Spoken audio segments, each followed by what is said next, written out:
ದೇವ ಸಭೆಯ ಯೋಗ್ಯತೆ ಹೆಚ್ಚಾದು ನಿಮ್ಮಂತಹ ಮಹಾಜ್ಞಾನಿಗಳಿದ್ದೀರೆಂದು ಸ್ವಾಮಿ.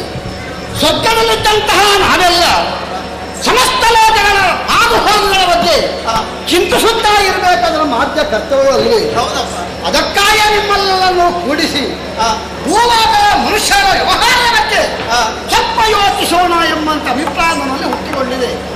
ಆದ ಕಾರಣ ನಿಮ್ಮಲ್ಲಿ ನನ್ನದೊಂದು ಕೇಳಿದ್ದೆ. ಪೃಥ್ವಿ ಪಾಲಕರು ಪ್ರಪಂಚದಲ್ಲಿ ಬಹಳಷ್ಟು ಮಂದಿ ಇದ್ದಾರೆ.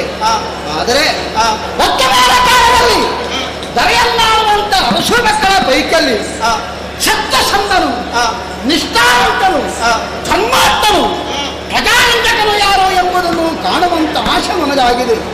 ಅಷ್ಟು ಮಾತ್ರವಲ್ಲ, ಆಗ ಹೇಗಿರ್ಬೇಕಂತೆ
ಕೇವಲ ದೈಹಿಕ ಕಾಮನೆಯನ್ನೇ ಇಚ್ಛೆಯಾಗಿ ಇಟ್ಟುಕೊಳ್ಳದೆ ಪ್ರಜಾರಕ್ಷಕನಾಗಿ ಯಾರಿದ್ದಾರೆ.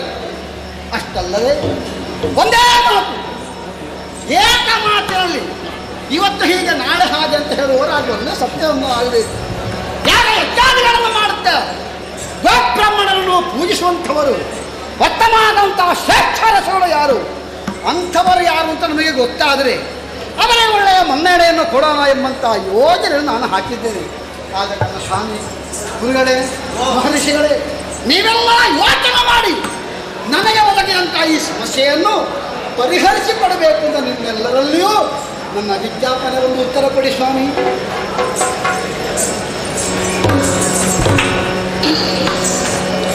ಸುರಪಾಲ ಕೇಳಯ್ಯ ಧನಯಾಳ ಭೂಪ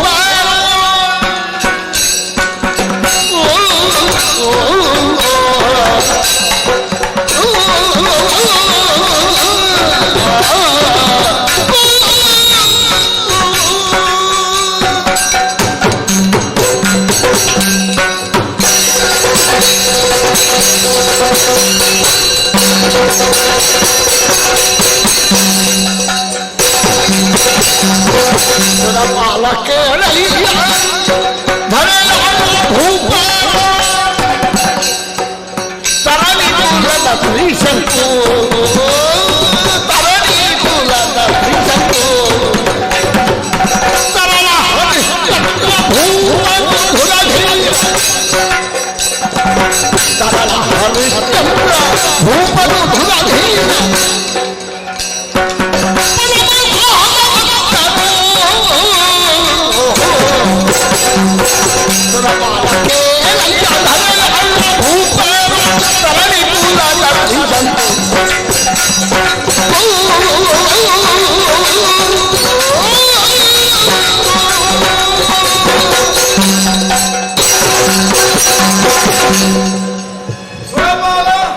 ವಸಿಷ್ಠರೇ, ದೇವತೆಗಳ ಒಡೆಯನಾಗಿ ಹಾ ತ್ರಿಲೋಕಾಧಿಪತಿತ್ವವನ್ನು ಹೊಂದಿದಂತಹ ನೀನು ಹಾ ಮೂರು ಲೋಕಗಳ ಕ್ಷೇಮವನ್ನು ಸದಾಕಾಲ ಹಾರೈಸುತ್ತಾ ಇರಬೇಕಾದ ಹೌದು ಪ್ರಭು. ದೇವಸಭೆಯಲ್ಲಿ ಯಥಾಯೋಗ್ಯವಾದಂತಹ ಪ್ರಶ್ನೆಯನ್ನೇ ಮುಂದಿರಿಸಿದ್ದು. ಹಾ ದೇವತೆಗಳು ಹವಿರ್ಭುಜರೆಂದೇ ಖ್ಯಾತರಾದರು. ಹಾ ಭೂಲೋಕದಲ್ಲಿ ನಡೆಯುವಂತಹ ಕಾಲಕಾಲದ ಧರ್ಮಾನುಷ್ಠಾನದ ಮೂಲಕವಾಗಿ ದೇವತೆಗಳು ವರ್ಚಸ್ಸನ್ನು ವೃದ್ಧಿಸಿಕೊಳ್ಳುವುದಕ್ಕೆ ಕಾರಣವಾಗುತ್ತೆ. ಹಾ ಹವಿರ್ಭುಜರಾದಂತಹ ದೇವತೆಗಳ ಶಕ್ತಿ ವೃದ್ಧಿಯಾಗಬೇಕು ಅಂತಾದರೆ ಹಾ ಧರೆಯಲ್ಲಿ ಧಾರ್ಮಿಕವಾದಂತಹ ಪ್ರಕ್ರಿಯೆಗಳು ಅವ್ಯಾಹತವಾಗಿ ನಡೆದು ಬರಬೇಕು. ಹೌದು. ಯಾವುದು ನಮಗೆ ಆಧಾರಭೂತವಾದದ್ದು ಹಾ ಅದನ್ನು ಉಳಿಸುವಲ್ಲಿ ಬೆಳೆಸುವಲ್ಲಿ ಹಾ ಒಬ್ಬ ಸಮರ್ಥನೆನಿಸಿಕೊಂಡವನಿಗೆ ತ್ರಿಕಾಲದಲ್ಲಿಯೂ ಸರಿಯಾದಂತಹ ಪ್ರಜ್ಞೆ ಬೇಕಾಗುತ್ತದೆ. ದೇವಲೋಕದ ಸಭೆಯನ್ನು ನೋಡಿದರೆ ನಮಗೆ ಸ್ಪಷ್ಟವಾಗುತ್ತದೆ, ಇಲ್ಲಿ ಕೊರತೆ ಇಲ್ಲ, ಕಾಣಿಸುವುದಿಲ್ಲ. ಹಾ ಆಗಾಗ ದೇವಲೋಕಕ್ಕೆ ನಿನ್ನ ಅಧಿಕಾರಕ್ಕೆ ಅಂತರಾಯ ಒದಗಿದಂತಹ ನಿದರ್ಶನಗಳು ಸಾಕಷ್ಟು ಉಂಟು. ಹೌದು. ಸದ್ಯ ಅಂತಹ ಒಂದು ಸ್ಥಿತಿ ಇಲ್ಲದೆ ಹಾ ಸುಖ ಸಮೃದ್ಧಿಯಿಂದ ಹಾ ಲೋಕವೆಲ್ಲ ಸಂತೋಷದಿಂದಲೇ ಕಾಲ ಕಳೆಯುವಂತಹ ಸನ್ನಿವೇಶವೊಂದು ಸೃಷ್ಟಿಯಾಗಿದೆ ಅಂತ ಕೆಲವೇ ಸಲ ನಾವು ವಿರೋಧಿಸುವಂತ ಸ್ಥಿತಿಯು ಬಂದಿದೆ ನೋಡಿ. ಬಂದಿದೆ. ಹೌದು. ಈಗ ಅಂತಹದೊಂದಿಲ್ಲ ಸನ್ನಿವೇಶ. ನಮಗದು ಅನಿವಾರ್ಯ ಅಲ್ವ ಸ್ವಾಮಿ? ಅಂತಹ ಸ್ಥಿತಿ ಉಂಟಾಗಿದೆ ಅಂತಾದ್ರೆ ಕಾರಣ ಏನು? ಹಾ ಭೂಲೋಕದಲ್ಲಿ ಧರ್ಮ ಕರ್ಮಗಳು ಸಾಂಗವಾಗಿಯೇ ಮುಂದುವರಿಯುತ್ತಾ ಉಂಟು ಅಂತಾರೆ. ಹೌದು.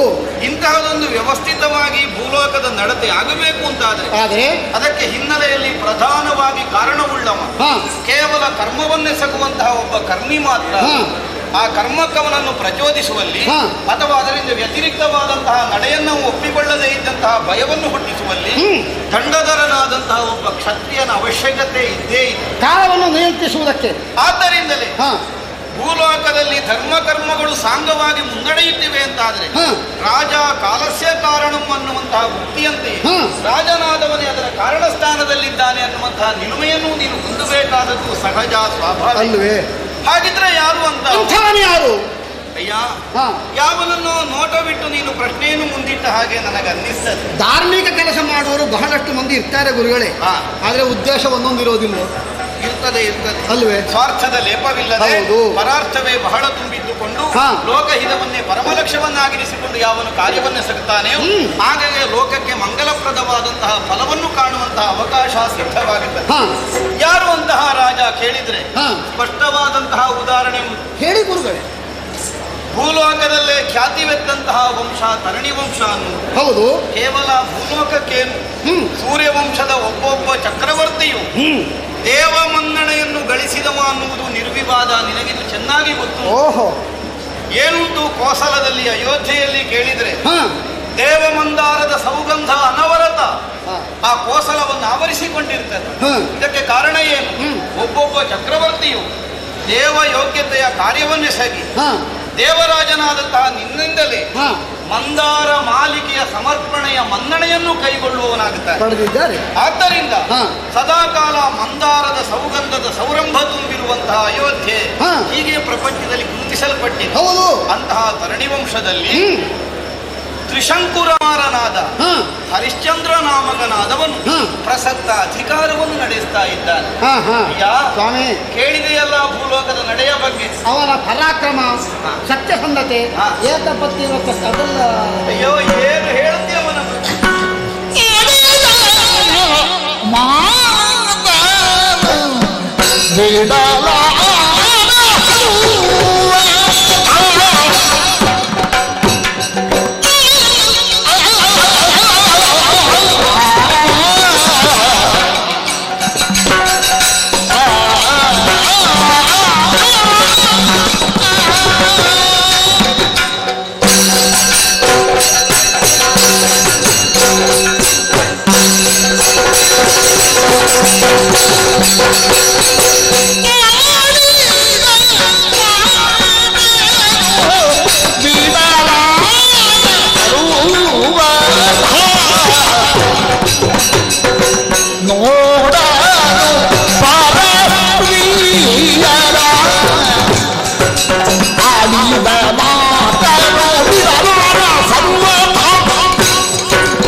ಶತಮನ್ಯು ವಸಿಷ್ಠರೇ.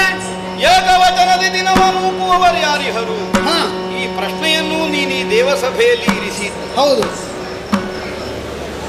ಸತ್ಯವನ್ನು ಆಡುವುದು, ಹಾ ಆಡಿದ ಮಾತಿನಂತೆಯೇ ನಡೆಯುತ್ತಾ ಇರುವುದು, ಹಾ ಯಾವ ಕಾರಣಕ್ಕೂ ಅದನ್ನು ಅತಿಕ್ರಮಿಸಿ ಬದುಕನ್ನು ರೂಪಿಸಿಕೊಳ್ಳುವುದು, ಹಾ ಇದು ಬಹಳ ಕಠಿಣ ಕ್ರಮವಾದಂತಹ ಒಂದು ವ್ರತವಿದ್ದ ಹಾಗೆ. ಕೆಲವರಿಗೆ ಹೇಳಲಿಕ್ಕೆ ಬಹಳ ಸುಲಭ ಆಗ್ತದೆ ಸ್ವಾಮಿ. ಹೌದು.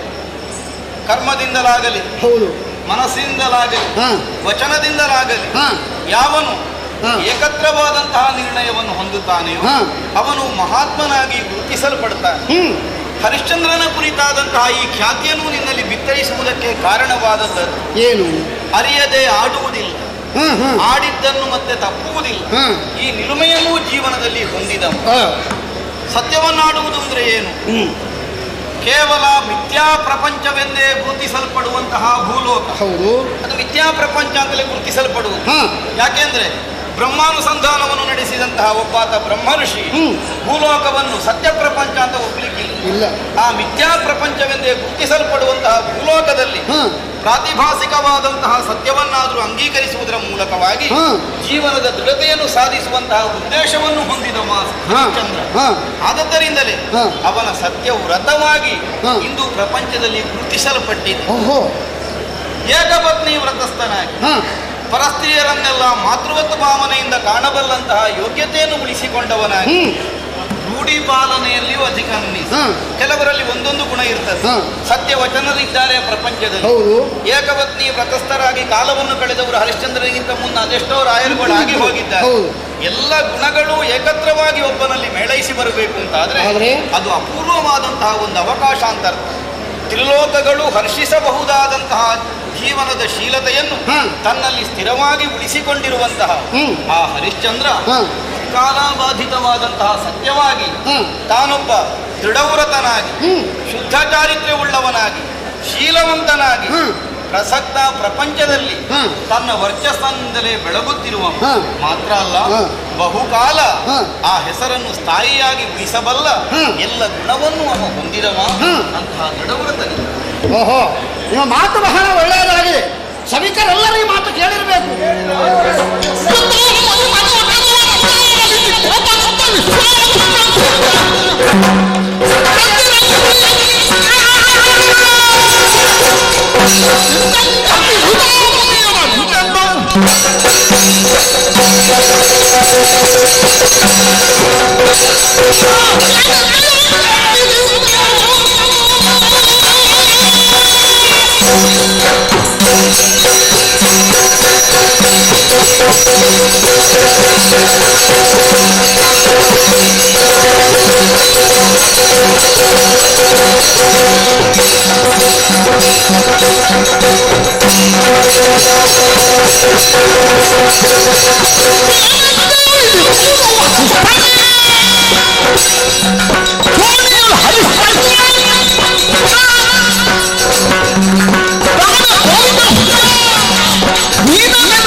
ಸುಧರ್ಮ ಸಭಾಧ್ಯಕ್ಷ ಪ್ರಶ್ನೆಯನ್ನು ಮುಂದಿಟ್ಟ.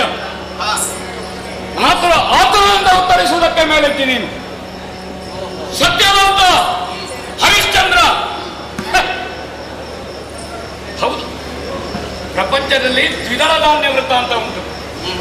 ಅದರ ಅರ್ಥ ದ್ವಿದಳ ಧಾನ್ಯವನ್ನು ತಿನ್ನುವುದಿಲ್ಲ ಅಂತ.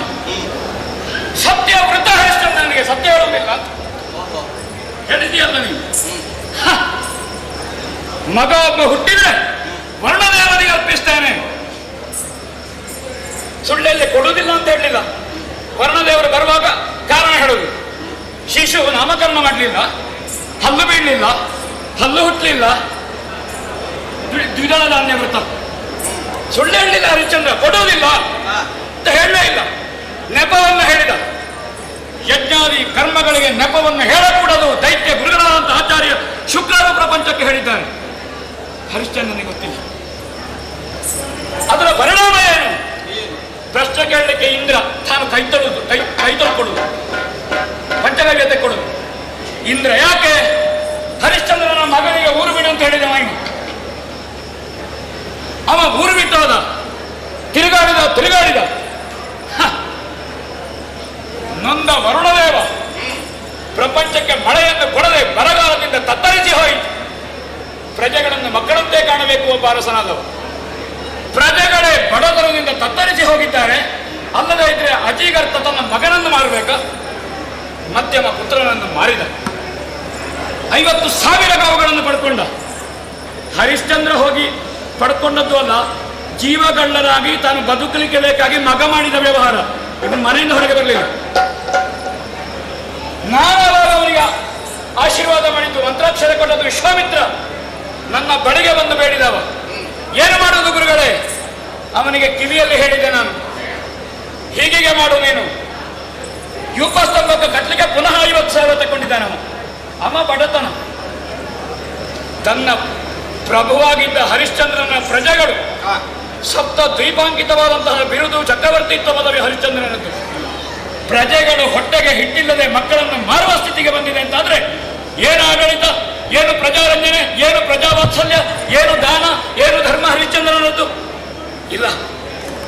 ಜಲಾಧರ ರೋಗದಿಂದ ಪೀಡಿತನಾಗಿ ಹೋದ ಹರಿಶ್ಚಂದ್ರ ಆ ಕಾಲಕ್ಕೆ ಯೂಪಸ್ತಂಭಕ್ಕೆ ಕಟ್ಟುವ ಹೊತ್ತಿಗೆ ನನ್ನ ಅನುಗ್ರಹದಂತೆ ವರುಣ ಮಂತ್ರವನ್ನು ಉಚ್ಚರಿಸಿದ ಕಾರಣ ದೇವತೆಗಳನ್ನು ಗ್ರಹಿಸಿದ್ರು. ವರುಣ ಪ್ರತ್ಯಕ್ಷನಾದ. ಹರಿಶ್ಚಂದ್ರನ ಯಾಗಕ್ಕಲ್ಲ, ಹರಿಶ್ಚಂದ್ರನ ಸಮರ್ಪಣಾ ಭಕ್ತಿಗೂ ಅಲ್ಲ. ಇವ ವರುಣ ಮಂತ್ರವನ್ನು ಹೇಳಿದ. ಅದುವೇ ಶುನಶೇಪ ಪ್ರಣೀತವಾದಂತಹ ವರುಣನ ಸ್ತುತಿಯಲ್ಲೇ ಪ್ರಪಂಚಕ್ಕೆ ಸ್ಪಷ್ಟವಾಯಿತು. ಹಾಗಾದರೆ ಹರಿಶ್ಚಂದ್ರ ಏನು? ದೇವತೆಗಳು ಶೀಘ್ರ ಕೋಪಿಗಳು, ದೀರ್ಘದ್ವೇಷಿಗಳಲ್ಲ. ಯಾಕಂದ್ರೆ ನನ್ನ ಭಯ ಉಂಟು ದೇವತೆಗಳಿಗೆ ತ್ರಿಶಂಕು ಪ್ರಕರಣದಲ್ಲಿ. ಹಾಗಾದ್ದರಿಂದ ದೇವತೆಗಳು ಪ್ರತ್ಯಕ್ಷರಾಗಿ ಆ ತಂದೆಯನ್ನು ಬಂಧನದಿಂದ ಬಿಡುಗಡೆ ಮಾಡಿದರು. ಜಲೋದರ ರೋಗವಾಸಿಯಾಯಿತು. ದೇವರಾತನಿಂದ ಲೋಕವಿಶುದ್ಧನಾದ ಶುನಶೇಪ ನೀವು ಕುಲಗುರುಗಳು. ಒಂದು ಊರನ್ನ ಒಂದು ರಾಜ್ಯವನ್ನು ಅಥವಾ ನಿಮಗೆ ಭರವಸೆ ಉಂಟು ಅಂತಾದ್ರೆ ಆ ವರುಣ ಬರುವಾಗಲೇ ಹೇಳಿದ್ರು, ವರುಣನನ್ನು ಸ್ತುತಿ ಮಾಡು ಪುಣ್ಯಾತ್ಮ, ಸ್ತುತಿಗೆ ದೇವತೆಗಳು ಬಗ್ಗಿಕೊಳ್ತಾರೆ. ಇದನ್ನು ನೀವು ಹೇಳಲಿಲ್ಲ. ಊರು ಬಿಟ್ಟು ಓಡುವಂತಹ ಶುನಶೇಪನಿಗೆ ನೀವು ಮಾರ್ಗದರ್ಶನವನ್ನು ಮಾಡಲಿಲ್ಲ. ಏನು ಆದರ್ಶ, ಏನು ಮಾರ್ಗದರ್ಶನ, ಏನು ಪೂರೈಕೆ ನಿಮ್ಮದಲ್ಲಿ ಇಲ್ಲ. ಆ ಕಾಲಕ್ಕೆ ನಿಮ್ಮದು ಬ್ರಹ್ಮತ್ವ. ಈಗ ಕರ್ಮವನ್ನು ಮಾಡಲಿಕ್ಕಾಗುವುದಿಲ್ಲ ಅಂತ ಬ್ರಹ್ಮತ್ವಕ್ಕಾಗ್ತದ? ಹಾಗಾದರೆ ದಕ್ಷಿಣ ಒಳ್ಳೆಯ ಸಿಬ್ಬಂದಿಗೆ ಹೋಗುವುದಲ್ವ? ನಾನು ಮಾಡಿಸಿದ್ದು. ಹರಿಶ್ಚಂದ್ರ ಬದುಕಿದ್ರೆ ಅಥವಾ ಶುನಶೇಪ ದೇವರಾತನಾಗಿದ್ರೆ, ವರುಣ ಇವತ್ತು ಸಂತಸದಿಂದ ಪ್ರಪಂಚಕ್ಕೆ ಮಳೆಯನ್ನು ಕೊಡೋದಿದ್ರೆ ಒಬ್ಬ ವಿಶ್ವಾಮಿತ್ರನ ಕೊಡುಗೆ. ಹಾಗಾದ ಕಾರಣ ಒಂದು ವೇಳೆ ಹರಿಶ್ಚಂದ್ರ ಬಾಯಿ ತಪ್ಪಿಯಲ್ಲಿ ಆದರೂ ಸತ್ಯ ಹೇಳಿದ್ದಾನೆ ಅಂತ ಹೇಳಬೇಕಿತ್ತು, ನಾ ಹೇಳಬೇಕು. ಅವನು ದ್ವಿದಳ ಧಾನ್ಯ ವೃತವೇ. ದ್ವಿದಳ ಧಾನ್ಯ ವೃತ ಅಂದರೆ ದ್ವಿದಳ ಧಾನ್ಯ ತಿನ್ನಲಿಕ್ಕಾಗುವುದಿಲ್ಲ ಅಂತ. ಹಾಗೆ ಸತ್ಯವೃತ, ಸತ್ಯವನ್ನು ಹೇಳುವುದಿಲ್ಲ, ಬೇರೆ ಹೇಳ್ತಾನೆ ಹರಿಶ್ಚಂದ್ರ. ಇವನನ್ನು ಹಿಡ್ಕೊಂಡು ಹೇಳ್ತಿ. ಹಾಗಾದ್ರೆ ಯಾಕೆ ಹೇಳಿದ್ದು? ತನ್ನವನೆನ್ನುತ್ತದೆ ಅಲ್ವಾ?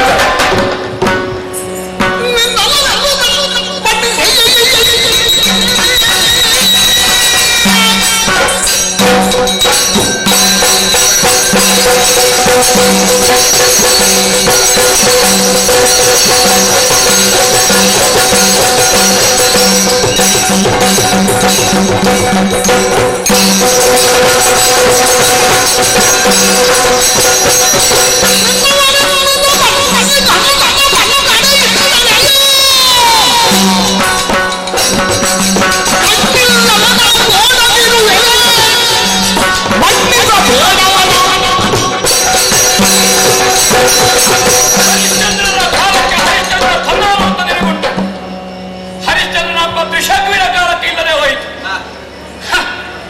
ತಪ್ಪು ಮಾಡುತ್ತಾರೆ ಮನುಷ್ಯರು ಪ್ರಪಂಚದಲ್ಲಿ. ತಪ್ಪು ಮಾಡಿದವರನ್ನೆಲ್ಲ ತಲೆ ಕಡಿಯುವುದಲ್ಲ. ಬಾಲ್ಯದಲ್ಲಿ ಏನೋ ಹೆಚ್ಚು ಕಮ್ಮಿ ಮಾಡಿದ್ದಾನೆ ತ್ರಿಶಂಕು, ನಾವು ಒಪ್ಪಿಕೊಳ್ತೇವೆ. ಅದು ಸರಿ ಅಂತ ನಾವು ಸಾಧಿಸುವುದೂ ಇಲ್ಲ. ಆ ಕಾಲಕ್ಕೆ ಚಿತ್ತ ಪ್ರಯತ್ನ ಅಲ್ಲವನ್ನು ರಾಜ್ಯಭ್ರಷ್ಟ ಮಾಡಿದ್ರಿ ನೀವು. ಶೋಭಾಕರೊಂದಿಗೆ ಕಲೆತು ಹೋಗಲಿ. ಆಡಳಿತದಲ್ಲಿ ಜಿಗುಪ್ಸೆ ಬಂದಂತಹ ಅವನ ಅಯ್ಯ ನಿಬಂಧನ ವಾನಪ್ರಸ್ಥಿಯಾದ. ಆ ಕಾಲಕ್ಕೆ ಅರಾಜಕತೆಯಾಗಿದೆ ಅಯೋಧ್ಯೆಯಲ್ಲಿ. ಪ್ರಜೆಯೊಬ್ಬ ಇಲ್ಲ, ಪ್ರಭುವೊಬ್ಬ ಇಲ್ಲದೇ ಇದ್ದಾಗ ಪೀಠವನ್ನು ನೋಡಿಕೊಳ್ಬೇಕಾದ ಹೊರಗಾರಿಗೆ ಯಾರಿಗೆ? ಧರ್ಮ ಪರಿಷತ್ತಿಗೆ. ಧರ್ಮ ಪರಿಷತ್ತಿನ ನೇತೃತ್ವ ಇದ್ದದ್ದು ನಿನಗೆ. ನೀನು ನೋಡಿಕೊಳ್ಳಿಲ್ಲ. ತಿನ್ನುವುದಕ್ಕಿಲ್ಲದೆ ಕುಡಿಯುವುದಕ್ಕಿಲ್ಲದೆ ಇಂದ್ರಾದಿ ದೇವತೆಗಳು ಸಿಟ್ಟು ಬಂದು ಮಳೆ ಬಾರದೆ ಬೆದ್ದು ಹೋಗಿತ್ತು. ನಾನು ಹಾಗೆ ಶ್ವಾನದ ಮಾಂಸವನ್ನು ತಿನ್ನುವುದಕ್ಕೇನು ಇಂದ್ರನಿಗೆ ಕೊಡುವುದಕ್ಕೆ ಮುಂದಾದವ.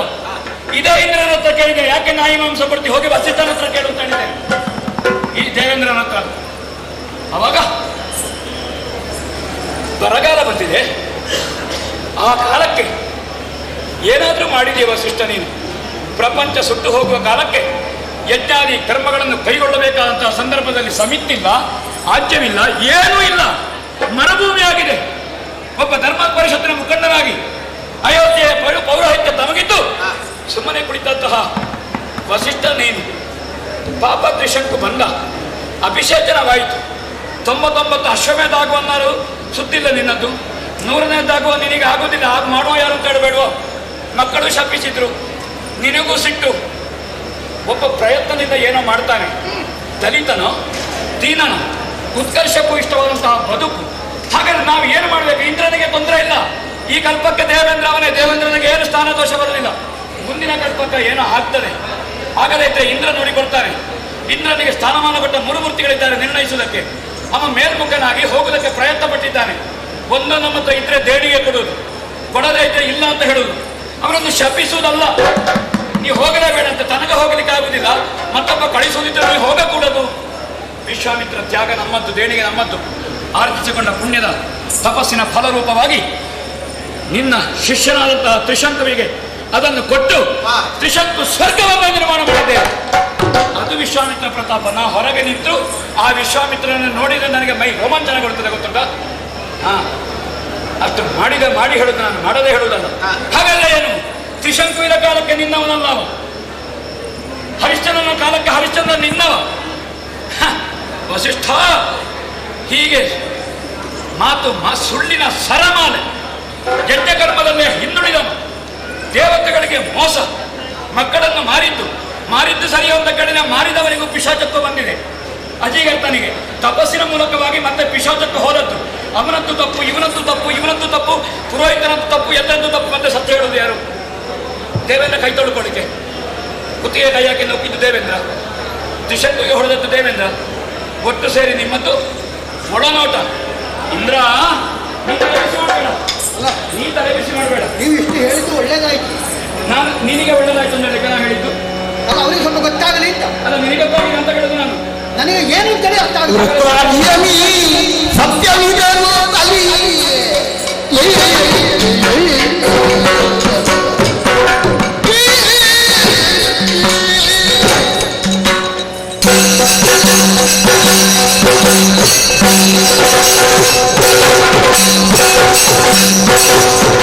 ವೃತ್ರಾಭಿಯಮಿ ಸತ್ಯವಿದನು ತಲಿ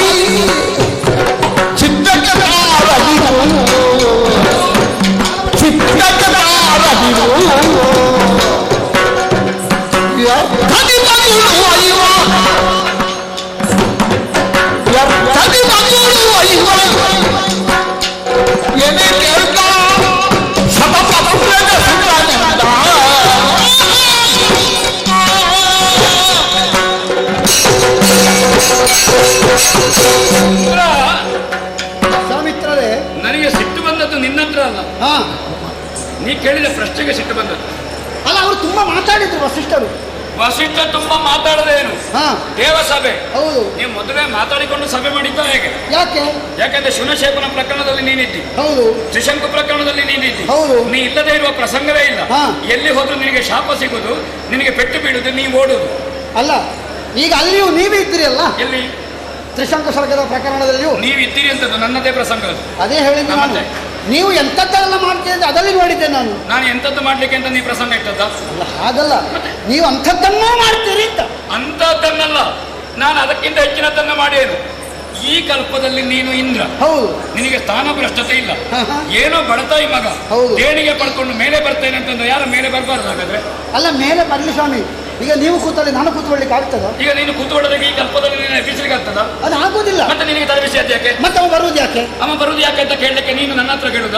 ಯಾಕೆ ಇಂದ್ರಪದಕ್ಕೆ ಒಬ್ಬ ಮೇಲುಮುಖನಾಗಿ ಹೋಗ್ತಾನೆ, ಒಬ್ಬನಿಗೆ ಒಳ್ಳೆದಾಗಬೇಕು ಅಂತ ಕಂಡ್ರೆ ಅಪಚಾರ ಹೌದು. ಗುರುಗಳೇ. ನೀನು ಯಾಕೆ ಮೇಘವಂತ ಪರದಲ್ಲಿ ಅಶ್ವಮೇಧ ಮಾಡಿದ್ಯಾಕೆ? ವಿಶ್ವಾಮಿತ್ರರೇ, ಅಲ್ಲ ನೀ ಅಶ್ವಮೇಧ ಮಾಡಿದ್ಯಾಕೆ? ವಿಶ್ವಾಮಿತ್ರರೇ ಅಲ್ಲ ನೀ ಅಶ್ವಮೇಧ ಮಾಡಿದ್ಯಾಕೆ? ಮುಂದೆ ಮತ್ತೆ ಮಾತಾಡುವ. ಸ್ವರ್ಗ ಪಡೆಯಬೇಕು. ಹೌದಾ? ಹೌದು. ಅವನು ಮಾಡಿದ ತಪ್ಪಾಗ ನೀ ತಾಯಿ ಹೆತ್ತ ಮಗ, ಅವನು ತಾಯಿ ಹೆತ್ತ ಮಗ, ಅವನು ಮಾಡ್ತಾರೆ. ಯಾಕೆ ನಿನಗೆ ಹೊಟ್ಟೆ ನೋವಾಗುದು?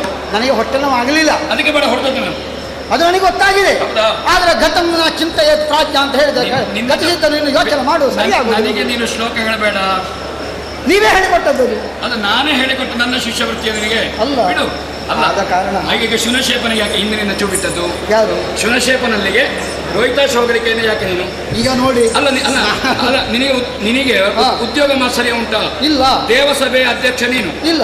ಹರಿಶ್ಚಂದ್ರ ಹರಿ ಕೇಳಿದ್ದು ವರುಣನಿಗೆ. ಹೌದು. ನಿನ್ನ ಸಭೆಯಲ್ಲಿ ವರುಣ ನಿನಗಿಂತ ನಿನ್ನ ಒಟ್ಟಿಗೆ ಕೂತ್ಕೊಳ್ಳಿಕ್ಕೆಲ್ಲ ಬದಿಯಲ್ಲಿ. ನಮ್ಮವನೇ. ಹಾಗಾದ ಕಾರಣ ಸರಿ. ಹಾ. ಹಾಗಾದ್ರೆ ವರುಣನಿಗೆ ಹರಿಕೆ ಹೇಳಿದ್ದು, ವರುಣನಿಗೆ ಅಲ್ಲಿ ಅದು ಕೊಡಲ್ಪಡ್ತದೆ ಹವಿರ್ಭಾಗ ಅಂತಾದ್ರೆ ಹಾ. ನೀನ್ ಯಾಕೆ ರೋಹಿತಾಶ್ವನ ಅಂತ ಹೇಳಿದ್ರು ನೀವು ಊರು ಬಿಡು ಅಂತ? ಈಗ ಸತ್ಯ ನಾನೊಂದು ಮಾತು ನೀವು ಹೇಳ್ತೀನಿ. ಒಳ್ಳೆ ದಾರಿಯನ್ನು ಹೇಳುದು ಅಂತಾರೆ, ಏನ್ ಹೇಳ್ಬೇಕಿತ್ತು? ಈಗ ನಿಮ್ಮಲ್ಲಿ ನಾನು ಒಂದು ಮಾತಿಗೆ ಹೇಳ್ತೇನೆ. ಹಾ.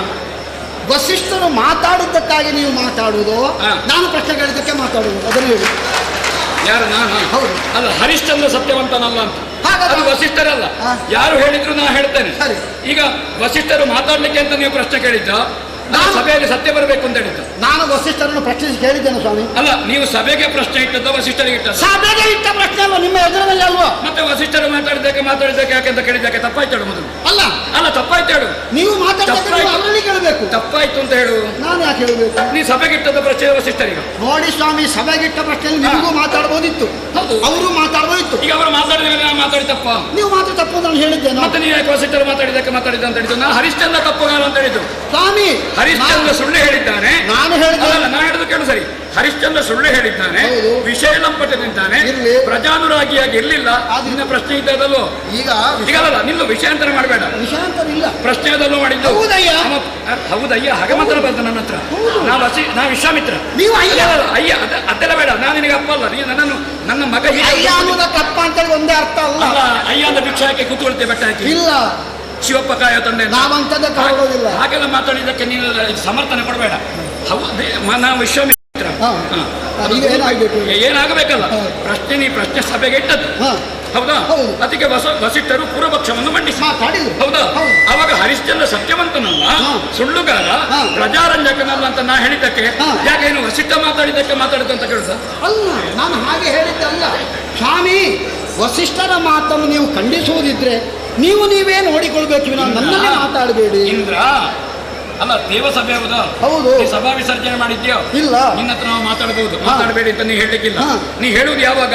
ಯಾವಾಗ? ನಮ್ಮಷ್ಟಕ್ಕೆ ನಾವು ಬೀದಿಯಲ್ಲಿ ಮಾತಾಡೋದಿಲ್ಲ. ಇದು ಇಂದ್ರ ಸಭೆ ಇದು. ಸರಿ. ನಾ ಮಾತಾಡೋದಿಲ್ಲ ಅಂತ ನೀ ಹೇಳಲಿಕ್ಕಿಲ್ಲ. ಮಾತಾಡು. ನಾನು ಕೇಳಿದ್ದು ಹಾ. ನಿನ್ನ ಹತ್ರ ಏನು, ನೀನು ರೋಹಿತಾಶ್ವನನ್ನು ಊರು ಬಿಟ್ಟು ಕೇಳಿದ್ದೆ ಯಾಕೆ ಅಂತ ಕೇಳಿದ್ದ ಪ್ರಶ್ನೆ. ಸ್ವಾಮಿ, ಆ ಪ್ರಶ್ನೆ ನಾನು ಯಾವ ಅಗತ್ಯವೇ ಅಲ್ಲ, ಇಲ್ಲ. ಅಗತ್ಯ ಉಂಟಾದ ನೀ ಕೇಳಲಿಕ್ಕಿಲ್ಲ, ಉತ್ತರ ಗೊತ್ತಿಲ್ಲ ಅದು ಗೊತ್ತಿಲ್ಲ ಹೇಳು. ನಾನು ನಿಮ್ಮಲ್ಲಿ ಉತ್ತರ ಹೇಳುವುದೇ ಇಲ್ಲ. ಗೊತ್ತಿಲ್ಲ ಬಿಡು, ನೀವು ಮಾತಾಡಿಕೊಳ್ಳಿ. ನೀ ಕೂತ್ಕೊ ನಿನ್ನಷ್ಟಕ್ಕೆ. ಆಯ್ತು. ಹೌದಾ? ನೀವು ಮಾತಾಡಿ. ನೀವೇ ಮಾತಾಡಿ. ಎಷ್ಟು ಬೇಕಾದ್ರೂ ಮಾತಾಡಿ. ಅದು ನೀವು ಹೇಳಲಿಕ್ಕೆ ವಿಶ್ವಾಮಿತ್ರ ಮುನಿ, ಏನು ಧಾತ್ರಿಯ ಹರಿಶ್ಚಂದ್ರ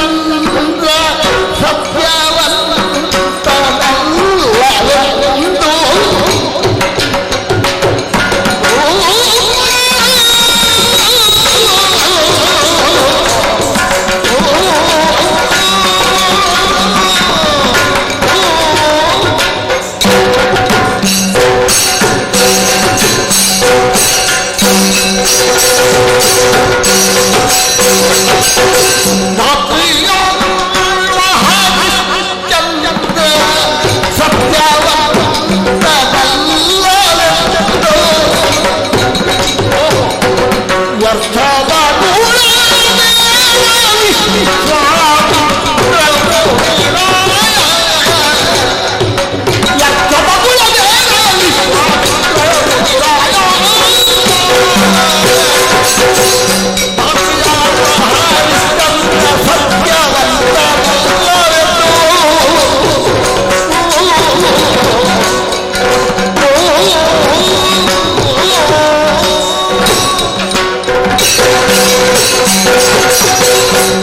ವಿಶ್ವಾಮಿತ್ರ ಮುನಿರಾಯ, ವಸಿಷ್ಠ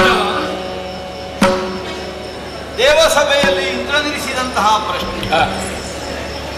ದೇವಸಭೆ ಅಂದ್ರೆ ಶಾಸ್ತ್ರೋಕ್ತವಾಗಿ ಎಲ್ಲರನ್ನೂ ದೃಷ್ಟಿಯಲ್ಲಿರಿಸಿಕೊಂಡೇ ಪ್ರಶ್ನೆಯನ್ನು ಇಟ್ಟವನಾದರೂ ಅವನ ಪರಮ ಲಕ್ಷ್ಯ ಇದ್ದದ್ದು ಸಪ್ತರ್ಷಿಗಳ ಮಂಡಲದ ಕುರಿತ. ಯಾಕೆ ಮಂತ್ರದ್ರಷ್ಟಾರರಾಗಿ ದಾರ್ಶನಿಕರಾಗಿ ಪ್ರಪಂಚವನ್ನು ಕಾಣಬಲ್ಲಂತಹ ಯೋಗ್ಯತೆ ಉಳ್ಳವರು ಅನ್ನುವಂತಹ ಕಾರಣದಿಂದ ನಮ್ಮನ್ನೇ ನೋಟವನ್ನಾಗಿಸಿ ಅವ ಕೇಳಿದ ಪ್ರಶ್ನೆಗೆ ಉತ್ತರಿಸುವುದಕ್ಕೆ ಯಾರೂ ಮುಂದಾಗದೇ ಇದ್ದ ಕಾಲದಲ್ಲಿ ನಾನು ಎದ್ದು ನಿಂತೆ. ನೀವೇನಾದರೂ ಎದ್ದು ನಿಂತ ಕಾಲದಲ್ಲಿ ತಡೆದು ಮಾತನಾಡುವುದಕ್ಕೆ ಹೊರಟದ್ದಲ್ಲ. ಯಾವನಿಗೆ ಪ್ರಶ್ನೆಗೆ ಸಮರ್ಪಕವಾದಂತಹ ಉತ್ತರ ಗೊತ್ತಿದೆ, ಆ ಉತ್ತರದ ಕುರಿತಾದಂತಹ ವಿಶ್ವಾಸ ಇದೆ, ಅದನ್ನು ಹೇಳುವಲ್ಲಿ ಯಾವನನ್ನೂ ಕಾಯಬೇಕಾದ ಅವಶ್ಯಕತೆ ನನಗೆ ಕಾಣುವುದಿಲ್ಲ. ಆದದ್ದರಿಂದ ವರ್ತಮಾನ ಕಾಲದಲ್ಲಿ ಸಪ್ತದ್ವೀಪಾಂಕಿತವಾದಂತಹ ಭೂಮಂಡಲದಲ್ಲಿ ಚಕ್ರವರ್ತಿತ್ವವನ್ನು ಹೊಂದಿದಂತಹ ಹರಿಶ್ಚಂದ್ರ ಭೂಪನ ಬಗ್ಗೆ, ಅವನ ಶೀಲದ ಬಗ್ಗೆ, ಅವನ ಜೀವನ ವ್ರತದ ಬಗ್ಗೆ ಸರಿಯಾದಂತಹ ಅಧ್ಯಯನ ಅನುಭವ ಇದ್ದದ್ದರಿಂದಲೇ ದೇವಸಭೆಯಲ್ಲಿ ಅದನ್ನು ಆಡಿದ್ದೇನೆ. ನೀನು ಆಲೋಚಿಸು, ಇಂದ್ರ ಪ್ರಶ್ನೆ ಕೇಳಿದ್ದಾನೆ ಅಂದ ಮಾತ್ರಕ್ಕೆ ಅವನಿಗೆ ಉತ್ತರ ತಿಳಿದಿಲ್ಲ ಅನ್ನುವುದಕ್ಕಾಗಿ ಪ್ರಶ್ನೆ ಕೇಳಿದ್ದಾನೆ ಅಂತ ಅರ್ಥ ಅಲ್ಲ. ಒಂದು ಪ್ರಶ್ನೆಯನ್ನೊಂದು ಸಭೆಯಲ್ಲಿ ಒಬ್ಬ ಮುಂದಿರಿಸ್ತಾನೆ ಅಂತ ಆದ್ರೆ ಅದಕ್ಕೆ ಅವನು ಉತ್ತರವನ್ನು ಕಂಡುಕೊಳ್ಳಲಿಲ್ಲ ಅಂತ ಅರ್ಥ ಅಲ್ಲ. ಇಂದ್ರನ ವಿಷಯದಲ್ಲಿ ನನ್ನ ವಾದ ಹರಿಶ್ಚಂದ್ರ ಸತ್ಯವಂತನಲ್ಲ. ಲೋಕವನ್ನು ಕಾಣುವಂತಹ ಯೋಗ್ಯತೆ ಇದ್ದವರು ದೇವತೆಗಳು. ಕೇವಲ ಭೂಲೋಕದ ಒಬ್ಬ ಅರಸನ ಹಾಗಲ್ಲ, ತ್ರಿಕಾಲಗಳನ್ನೂ ಗಮನಿಸಬಲ್ಲ, ಭವಿಷ್ಯತ್ತಿನ ಸತ್ಯವನ್ನು ಅನುಸರಿಸಿಕೊಂಡು ಮುನ್ನಡೆಯಬಲ್ಲ ವರ್ಚಸ್ಸನ್ನು ಹೊಂದಿದವರು ದೇವತೆಗಳು. ಅಂತಹ ದೇವೇಂದ್ರನೇ ನನ್ನ ಪ್ರಶ್ನೆಯನ್ನು ಕೇಳಿದ ಕಾಲಕ್ಕೆ ಅದಕ್ಕೆ ಮಾರುತ್ತರವನ್ನು ನೀಡಲಿಲ್ಲ ಅಂತ ಅದರ ಅರ್ಥ ಏನು? ದೇವ ಸಮ್ಮತವಾದ ಅರ್ಥಾತ್ ಲೋಕಸಮ್ಮತವಾದ ನಿರ್ಣಯವನ್ನೇ ನಾನಿಲ್ಲಿ ಆಡಿದ್ದೇನೆ ಅಂತ ಅರ್ಥ. ಅಷ್ಟಕ್ಕೆ ತಾವು ಕ್ರುದ್ಧರಾಗಿ ಹೋದರೆ ನೀವು ಸಿಟ್ಟುಗೊಳ್ಳುವಲ್ಲಿ ಪ್ರಬಲ ಕಾರಣ ಯಾವುದು ಅನ್ನುವುದು ವಾಚಿಕವಾಗಿ ನಿಮ್ಮಿಂದಲೇ ಹೊರಗೆ ಬಂದಿದೆ. ನಿನ್ನವನೆನುತಲಿ ಬಣ್ಣಿಸಿ ಬಹುತರ ಮನ್ನಣೆ ಇದ್ದರೆಯೋ ಅವನು ನನ್ನವನಿದ್ದಾನೆ. ವಿಶ್ವಾಮಿತ್ರರೇ, ತಾವು ತಪಸ್ಸಿನ ಸಾಧನೆಯಿಂದ ಸಪ್ತರ್ಷಿ ಮಂಡಲವನ್ನು ಸೇರುವಂತಹ ಅರ್ಹತೆಯನ್ನು ಗಳಿಸಿಕೊಂಡವರು. ನಿನ್ನವರು ಅಂತ ಪ್ರಪಂಚದಲ್ಲಿ ನಿಮಗೆ ಯಾರಾದರೂ ಕಾಣ್ತಾರ? ಅಲ್ಲ, ಕಾಣ್ತಾರ? ಲೋಕ ಎಲ್ಲ ನಮ್ಮದು ಅನ್ನೋ ಮನೋಭಾವ ಅಲ್ವೋ ಸಪ್ತರ್ಷಿ ಮಂಡಲಕ್ಕೆ ಸೇರಿದವರಿಗೆ ಬೇಕಾಗುವುದು. ಹಾಗಿದ್ರೆ ನಿನ್ನವನೇನು ತಲೆ ಬಣ್ಣಿಸಿ ಅನ್ನುವಂತಹ ನಿಮ್ಮ ವಾಕ್ಯಕ್ಕೇನರ್ಥ? ಬಹುಶಃ ಇಷ್ಟು ಏರಿದ್ರು ನಿಮ್ಮ ಮನಸ್ಸಿನಲ್ಲಿ ಸ್ವ ಪರ ಅನ್ನುವಂತಹ ಭೇದ ಭಾವವನ್ನು ಇವತ್ತಿಗೂ ಇರಿಸಿಕೊಂಡಿದ್ದೀರಿ ಅಂತ ನನಗೆ ಕಾಣ್ತದೆ. ಹರಿಶ್ಚಂದ್ರ ಸತ್ಯವಂತನಲ್ಲ ಹೀಗೆ ಆಡುವುದಕ್ಕೆ ತಾವು ಹೊರಟಿದ್ದೀರಿ. ಜೀವನದಲ್ಲಿ ನಾವು ಆಡಿದಂತಹ ಮಾತಿನ ಸತ್ಯಾಸತ್ಯತೆಗಳ ನಿರ್ಣಯವಾಗುವುದು ಯಾವಾಗ? ಅದರ ಫಲಸ್ವರೂಪದಿಂದ ನಾವು ಆಡಿದಂತಹ ವಚನಕ್ಕನುಗುಣವಾಗಿ ನಾವು ಬದುಕಿದ್ದೇವೆ. ಪ್ರಪಂಚದಲ್ಲಿ ಆಡಿದ್ದೆಲ್ಲ ನಡೆಯುತ್ತದೆ ಅನ್ನುವಂತಹ ನಿಲುಮೆ ಒಂದುಂಟು ಅಂತಾದರೆ ಅವನ ಜೀವನದಲ್ಲಿ ಅವ ಉತ್ತಮ ಗತಿಯನ್ನು ಕಾಣುವುದಕ್ಕಿಲ್ಲ, ಅಧೋಗತಿಯನ್ನೇ ಹೊಂದಬೇಕಾಗುತ್ತೆ. ಯಾವನು ದಿನದಿಂದ ದಿನಕ್ಕೆ ಉತ್ಕರ್ಷವನ್ನು ಹೊಂದುತ್ತಾನೆ ಅವನು ಜೀವನದಲ್ಲಿ ಸತ್ಯವಚನ ಪರಿಪಾಲನೆಯನ್ನು ಮಾಡಿಕೊಂಡಿದ್ದಾನೆ, ಶೀಲವಂತನಾಗಿ ಉಳಿದಿದ್ದಾನೆ ಅಂತಲೇ ನಾವು ಅರ್ಥವಿಸಿಕೊಳ್ಳಬೇಕಾಗಿದೆ. ಕಳೆದು ಹೋದಂತಹ ಒಂದು ಘಟನೆಯನ್ನು ತಾವಿಲ್ಲಿ ಸ್ಪಷ್ಟಪಡಿಸಿದೆ. ವರುಣ ಪ್ರೀತ್ಯರ್ಥವಾಗಿ ಹರಕೆಯನ್ನು ಹೊತ್ತು ಮಗ ಹುಟ್ಟಿದರೆ ವೀರಪುತ್ರನಾದವನನ್ನು ನನಗೆ ನೀನು ಅನುಗ್ರಹಿಸಿದರೆ ಅವನನ್ನೇ ಬಲಿಪಶುವನ್ನಾಗಿಸಿ ನಾನು ಯಜ್ಞದ ಮೂಲಕವಾಗಿ ನಿನ್ನನ್ನು ತೃಪ್ತಿಪಡಿಸ್ತೇನೆ.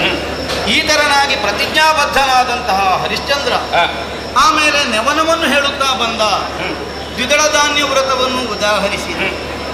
ದ್ವಿದಳ ಧಾನ್ಯ ವ್ರತ ಇರಬಹುದು, ವಿಧಿಗೂ ನಿಷೇಧಕ್ಕೂ ಎರಡಕ್ಕೂ ವ್ರತವನ್ನು ಅನುಷ್ಠಾನ ಮಾಡಿಕೊಳ್ಳಿಕ್ಕಾಗುತ್ತದೆ. ದ್ವಿದಳ ಧಾನ್ಯ ವ್ರತ ಅಂತ ಇದ್ದಾಗೆ ಭೂಲೋಕದಲ್ಲಿ ಏಕಾದಶಿ ವ್ರತ ಅಂತ ಉಂಟು. ಏಕಾದಶಿಯನ್ನು ಬಿಡ್ತೇನೆ ಅಂತ ಅರ್ಥ ಅಲ್ಲ, ಅದನ್ನು ಅನುಷ್ಠಾನ ಮಾಡ್ತೇನೆ ಅಂತ ಅರ್ಥ. ಸತ್ಯವ್ರತ ಪರಿಪಾಲಕ ಅಂದ್ರೆ ಸತ್ಯ ಹೇಳದೇ ಜೀವನದಲ್ಲಿ ಉಳಿಯುತ್ತಾನೆ, ಸುಳ್ಳನ್ನೇ ಆಡ್ತಾನೆ ಅನ್ನುವುದು ಧ್ವನಿಯಲ್ಲ. ನೀವೇ ಆಲೋಚನೆ ಮಾಡಿ, ನಿಮಗೆ ಸ್ಪಷ್ಟವಾದ ಉತ್ತರ ಗೊತ್ತಿದೆ. ಯಾವನೋ ಒಬ್ಬ ಆಡಿದ ಮಾತಿಲ್ಲದೆ ಇದ್ದವ, ಏನನ್ನಾದರೂ ಸುಳ್ಳನ್ನು ಸಾಧಿಸುವುದಕ್ಕೆ ಉದ್ದೇಶಿಸಿದವ, ಒಂದು ದೇಶವನ್ನು ಆಳುವಂತಹ ರಸ ಹೌದು ಅಂತಾದರೆ ಅವನನ್ನು ಬದುಕಿಸುವುದು ನಿಮ್ಮ ತಪಸ್ಸಿನ ಪುಣ್ಯ ಫಲದ ವಿನಿಯೋಗಕ್ಕೊಂದು ಕ್ಷೇತ್ರವು ಅಲ್ವೇ ಅಲ್ವಲ್ಲ? ನೀವೇ ಆಲೋಚನೆ ಮಾಡಿ.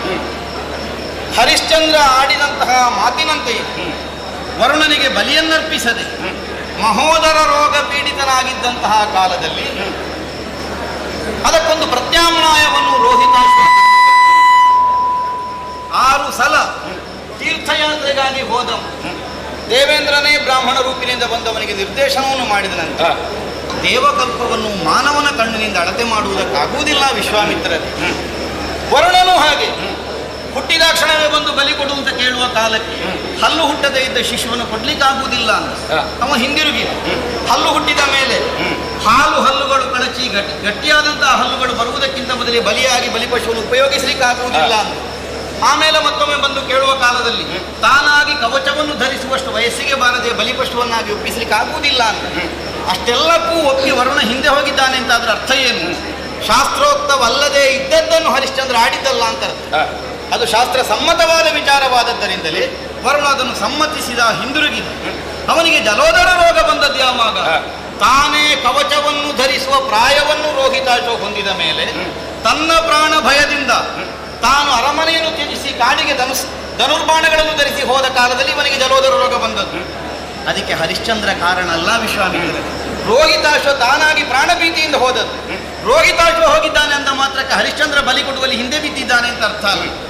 ಆಮೇಲೆ ಇವನಿಗೆ ಒದಗಿದಂತಹ ಮಹೋದರ ರೋಗವನ್ನು ಅರ್ಥ ಮಾಡಿಕೊಂಡು ಪಿತೃಭಕ್ತಿಯಿಂದ ಮತ್ತೆ ಊರಿಗೆ ಬಂದ. ಬರುವ ಕಾಲಕ್ಕೆ ದೇವೇಂದ್ರ ಹಿಂದೆ ಕಳಿಸಿ, ಹೀಗೆ ಹೋದ್ರೆ ನಿನ್ನ ತಲೆ ಕಡಿತಾನೆ ನಿನ್ನ ಅಪ್ಪಯ್ಯ. ಹಾಗಿದ್ರೆ ಅರ್ಥ ಏನು? ಹರಿಶ್ಚಂದ್ರ ಮಗನನ್ನುವ ವ್ಯಾಮೋಹದಿಂದ ಕಟ್ಟು ಹೊಡೆದು ಸುಮ್ಮನೆ ಉಳಿಯುವುದಿಲ್ಲ. ದೇವೇಂದ್ರ ಸಾಕ್ಷಿ ಅದಕ್ಕೆ. ಅವ ಹೇಳಿದ ಹೋದ್ರೆ ನಿನ್ನ ತಲೆ ಕಡಿತಾನೆ ನಿನ್ನ ಅಪ್ಪಯ್ಯ, ನೀನು ಬಲಿಪಶುವಾಗಿ ಅಲ್ಲಿ ಯಜ್ಞ ನಡೆಯುತ್ತದೆ. ಹಾಗಿದ್ರೆ ಅರ್ಥ ಏನು? ಹರಿಶ್ಚಂದ್ರ ಪುತ್ರ ವ್ಯಾಮೋಹದಿಂದ ವಂಚನೆ ಮಾಡಲಿಲ್ಲ, ತಲೆ ಕಡಿಯಲು ಪಡ್ತದೆ, ನೀನು ತೀರ್ಥಯಾತ್ರೆಗೆ ಹೋಗು. ಒಂದು ವಿಧದಿಂದ ತೀರ್ಥಯಾತ್ರೆ ಎನ್ನುವುದು ವರುಣೋಪಾಸನೆ. ವರುಣ ಕೇವಲ ಸಮುದ್ರದ ಅಭಿಮಾನಿ ದೇವತೆ ಮಾತ್ರ ಅಲ್ಲ, ಜಲದ ಅಭಿಮಾನಿ ದೇವತೆ. ಆದ್ದರಿಂದ ವರುಣಾನುಗ್ರಹವನ್ನು ಹೊಂದುವುದಕ್ಕೆ ತೀರ್ಥಯಾತ್ರೆಯಲ್ಲಿ ನೀನು ಕಾಲವನ್ನು ಕಳೆ ಅಂತ ದೇವೇಂದ್ರ ಅವನಿಗೆ ಸೂಚನೆಯನ್ನು ಕೊಟ್ಟ. ಹಾಗೆ 6 ಬಾರಿ ತೀರ್ಥಯಾತ್ರೆಯನ್ನು ಮಾಡಿದ ಮೇಲೆ 7ನೇ ಬಾರಿ ಲೋಕ ಪರ್ಯಟನವನ್ನು ಮಾಡಿ ಬರುತ್ತಿರುವ ಕಾಲದಲ್ಲಿ ಅಜೀಗರ್ತನ ಮಗನಾದಂತಹ ಶುನಶೇಪನನ್ನು 50,000 ಗೋವುಗಳನ್ನು ಕೊಟ್ಟು ಅವ ಪಡೆದುಕೊಂಡು ಬಂದ. ಯಾವನೋ ಒಬ್ಬ ಬ್ರಾಹ್ಮಣನಿಗೆ ಒಬ್ಬ ರಸನ ಅಧಿಕಾರದಲ್ಲಿ ತನ್ನ ಮಗನನ್ನು ಮಾರಿ ತನ್ನ ಬಡತನವನ್ನು ಕಳೆಯಬೇಕಾದ ಸ್ಥಿತಿ ಬಂದಿದೆಯಲ್ಲ. ವಿಶ್ವಾಮಿತ್ರರ ಆಲೋಚನೆ ಮಾಡಿ, ಅರಸೊತ್ತಿಗೆ ಸಡಿಲಗೊಂಡಿದೆ ಅಂತ ಅರ್ಥ ಅಲ್ಲ. ಲೋಕದಲ್ಲಿ ಎಲ್ಲರಿಗೂ ಆಗತಿ ಇದ್ರೆ ರೋಹಿತಾಶ್ವನಿಗೆ ಅಷ್ಟು ಕಷ್ಟಪಡಬೇಕಾಗಿರಲಿಲ್ಲ. ಒಬ್ಬನ ತನ್ನ ಬದಲಿಗೆ 50,000 ಗೋವುಗಳನ್ನು ಕೊಟ್ಟು ತರುವುದಕ್ಕೆ 7 ಸಲ ಲೋಕ ತಿರುಗಿದ್ದಾನೆ. ಯಾಕೆ ಆಲೋಚನೆ ಮಾಡಿ. ಹಾಗಿದ್ರೆ ಹರಿಶ್ಚಂದ್ರನ ಆಳ್ವಿಕೆ ಅಷ್ಟು ಬಲವಾಗಿ ಉಂಟು ಅಂತ 7 ಸಲ ತಿರುಗಾಟ ಮಾಡಿದಾಗ ಒಬ್ಬ ಸಿಕ್ಕಿದ್ದು. ಆಲೋಚನೆ ಮಾಡಿ, ಇಲ್ಲದಿದ್ದರೆ ಲೋಕದಲ್ಲಿ ಇವನ ಅರಾಜಕತೆಯ ತುಂಬಿ ಇವನ ಅಧಿಕಾರ ಸಡಿಲಗೊಂಡಿದೆ ಅಂತಾದರೆ ಎಲ್ಲೆಲ್ಲಿಯೂ ಬಡತನವೇ ತಾಂಡವವಾಡುತ್ತಿದ್ದರೆ ಸುಲಭದಲ್ಲಿ ಸಿಗಬೇಕಲ್ಲ ಹೆಜ್ಜೆಗೊಂದು ಯಾಕೆ ಸಿಗಲಿಲ್ಲ? ಹಾಗಿದ್ರೆ ಸುವ್ಯವಸ್ಥಿತವಾಗಿ ಇತ್ತು ಅಂತ ಅರ್ಥ. ಯಾವನೋ ಒಬ್ಬನ ಅಧಿಕಾರದಲ್ಲಿ ಎಲ್ಲಿಯೋ ಒಬ್ಬನಿಗೆ ಬಡತನ ಬಂದಿದೆ ಅಂತಾದರೆ ಅವನ ಅರಾಜಕತೆ ಕಾರಣ ಅಂತದಕ್ಕೆ ಅರ್ಥ ಅಲ್ಲ, ಇವನ ಪ್ರಾರಬ್ಧ ಕಾರಣ ಅಂತ ಅವ ಅನುಭವಿಸಬೇಕಾಗುತ್ತದೆ. ಲೋಕದಲ್ಲಿ ನಮ್ಮಂತಹ ಋಷಿಮುನಿಗಳಿದ್ದಾಗಲೂ ಕಾಲ ಕಾಲಕ್ಕೆ ಮಳೆ ಬೆಳೆ ಆಗುವುದಿಲ್ಲ ಅಂದ್ರೆ ನಾವು ಪತಿತರು ಅಂತ ಅರ್ಥ. ಲೋಕದಲ್ಲಿ ಮಿಕ್ಕುಳಿದವರ ಆಚಾರ ಕೆಟ್ಟಿದೆ ಅಂತ ಅರ್ಥ. ಯಾಕೆ ವಸಿಷ್ಠರಂತವರು ಇರುವಾಗ ಮಳೆ ಬರಲಿಲ್ಲ? ಯಾಕೆ ವಿಶ್ವಾಮಿತ್ರರಂತಹ ಪ್ರತಿನಾಥವನ್ನು ಸೃಷ್ಟಿ ಮಾಡಬಲ್ಲವರು ಇರುವಾಗ ಬರಗಾಲ ಬರ್ತದೆ? ಕೇಳಲಿಕ್ಕಿಲ್ಲ. ಲೋಕದ ಪ್ರಾರಬ್ಧ, ಅದನ್ನು ಅನುಭವಿಸಬೇಕಾಗ್ತದೆ. ಅದಕ್ಕೆ ಯಾವನನ್ನು ಒಬ್ಬನನ್ನು ನಾವು ಕಾರಣ ಮಾಡಲಿಕ್ಕೆ ಆಗುವುದಿಲ್ಲ. ಹರಿಶ್ಚಂದ್ರ ಸತ್ಯವಂತನನ್ನುವುದು ತ್ರಿಕಾಲಾಬಾಧಿತವಾದಂತಹ ಸತ್ಯ. ಆದ್ದರಿಂದಲೇ ತಾವು ಅದಕ್ಕೆ ಅಧ್ವರ್ಯುಗಳಾಗಿ ಬಂದಿರಿ, ಅಲ್ಲದಿದ್ರೆ ಬರುವುದಕ್ಕಿದ್ದಿಲ್ಲ. ನರಮೇಧಕ್ಕೆ ನಾನೇ ಬ್ರಹ್ಮನಾಗಿ ಉಳಿದಿದ್ದೇನೆ, ನಾನು ಹೋತೃ ಆಗುವುದಿಲ್ಲ ಅನ್ನುವ ಕಾರಣಕ್ಕೆ ಬ್ರಹ್ಮಪೀಠ ಅಲ್ಲ. ಬ್ರಹ್ಮಪೀಠ ಅನ್ನುವುದು ಸರ್ವೋತ್ಕೃಷ್ಟವಾದದ್ದು. ಯಜ್ಞಾಂಗದಲ್ಲಿ ಆಲೋಚನೆ ಮಾಡಿ ಆಚಾರ್ಯ ಪೀಠದಲ್ಲಿ ಬ್ರಹ್ಮಪೀಠವನ್ನು ನಾನೇ ಒಪ್ಪಿಕೊಂಡಿದ್ದೇನೆ. ವರುಣನಿಗೆ ಹೇಳಿದಂತಹ ಹರಕೆಯಂತೆ ನರಮೇಧವಾಗಬೇಕು ಅನ್ನುವಂತಹ ನಿರ್ಣಯದಲ್ಲಿ ಅಷ್ಟು ಸಿದ್ಧವಾದದ್ದು. ಆದರೆ ದೈವ ಕಲ್ಪಿತ ಏನು ಅನ್ನುವುದು ಕೊನೆಗೆ ಗೊತ್ತಾದದ್ದು. ರೋಹಿತಾಶ್ವನು ಸಾಯಬೇಕಾದದ್ದಿಲ್ಲ, ಅಜೀಗರ್ತನು ಬಲಿಪಶುವಾಗಬೇಕಾದದ್ದಿಲ್ಲ. ಲೋಕಹಿತಕ್ಕಾಗಿ ಎಲ್ಲರೂ ದೇವತಾನುಗ್ರಹವನ್ನು ಹೊಂದುವುದಕ್ಕೆ ಸಾಧ್ಯವಾಗುತ್ತದೆ. ಯಾವನು ಸತ್ಯ ಸಂಕಲ್ಪದಿಂದ ಶುದ್ಧವಾದಂತಹ ಮನಸ್ಸಿನಿಂದ ತಾನು ಹಿಡಿದ ದೃಢತೆಯನ್ನು ಬಿಡದೆಯೇ ಜೀವನದಲ್ಲಿ ನಡೆಯುತ್ತಾನೆಯೋ ಅವನಿಗೆ ಭಗವದನುಗ್ರಹವಾಗುತ್ತದೆ, ಮಂಗಲವಾಗುತ್ತದೆ ಅನ್ನುವುದು ಆ ಪ್ರಕರಣದಲ್ಲಿ ಕಾಣುವಂತಹ ಸಂದೇಶವೇ ಹೊರತು ಹರಿಶ್ಚಂದ್ರ ಮಾತು ತಪ್ಪಿದ್ದಾನೆ ಅಂತ ಅರ್ಥ ಅಲ್ಲ. ಸುಮ್ಮನೆ ಅವನನ್ನು ಸುಳ್ಳ ಅಂತ ಯಾಕೆ ಹೇಳ್ತೀರಿ?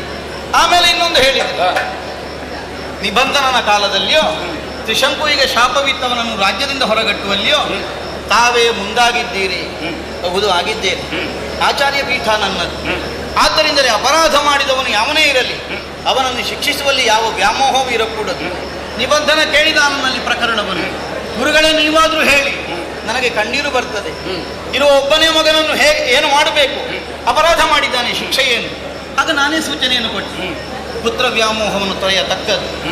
ನೀನೊಂದು ರಾಜದಂಡವನ್ನು ಹಿಡಿದಂತಹ ಪ್ರಭು, ದಂಡಿಸಬೇಕಾದವನು. ಯಾವನು ದಂಡಾರ್ಹನಿದ್ದಾನವನನ್ನು ರಾಜನಾದವ ದಂಡಿಸಬೇಕು. ದಂಡಿಸದೇ ಇದ್ರೆ ಆ ಅಪರಾಧಕ್ಕೆ ನೀನು ತಲೆ ಕೊಡಬೇಕಾಗುತ್ತೆ. ದಂಡಾರ್ಹನಲ್ಲದೇ ಇದ್ದವನನ್ನು ದಂಡಿಸಿದ್ರೆ ನಿರಪರಾಧಿಯೊಬ್ಬನನ್ನು ದಂಡಿಸಿದಂತಹ ಶಿಕ್ಷೆಯನ್ನು ಆ ದಂಡಿಸಿದ ಅನುಭವಿಸಬೇಕಾಗುತ್ತೆ.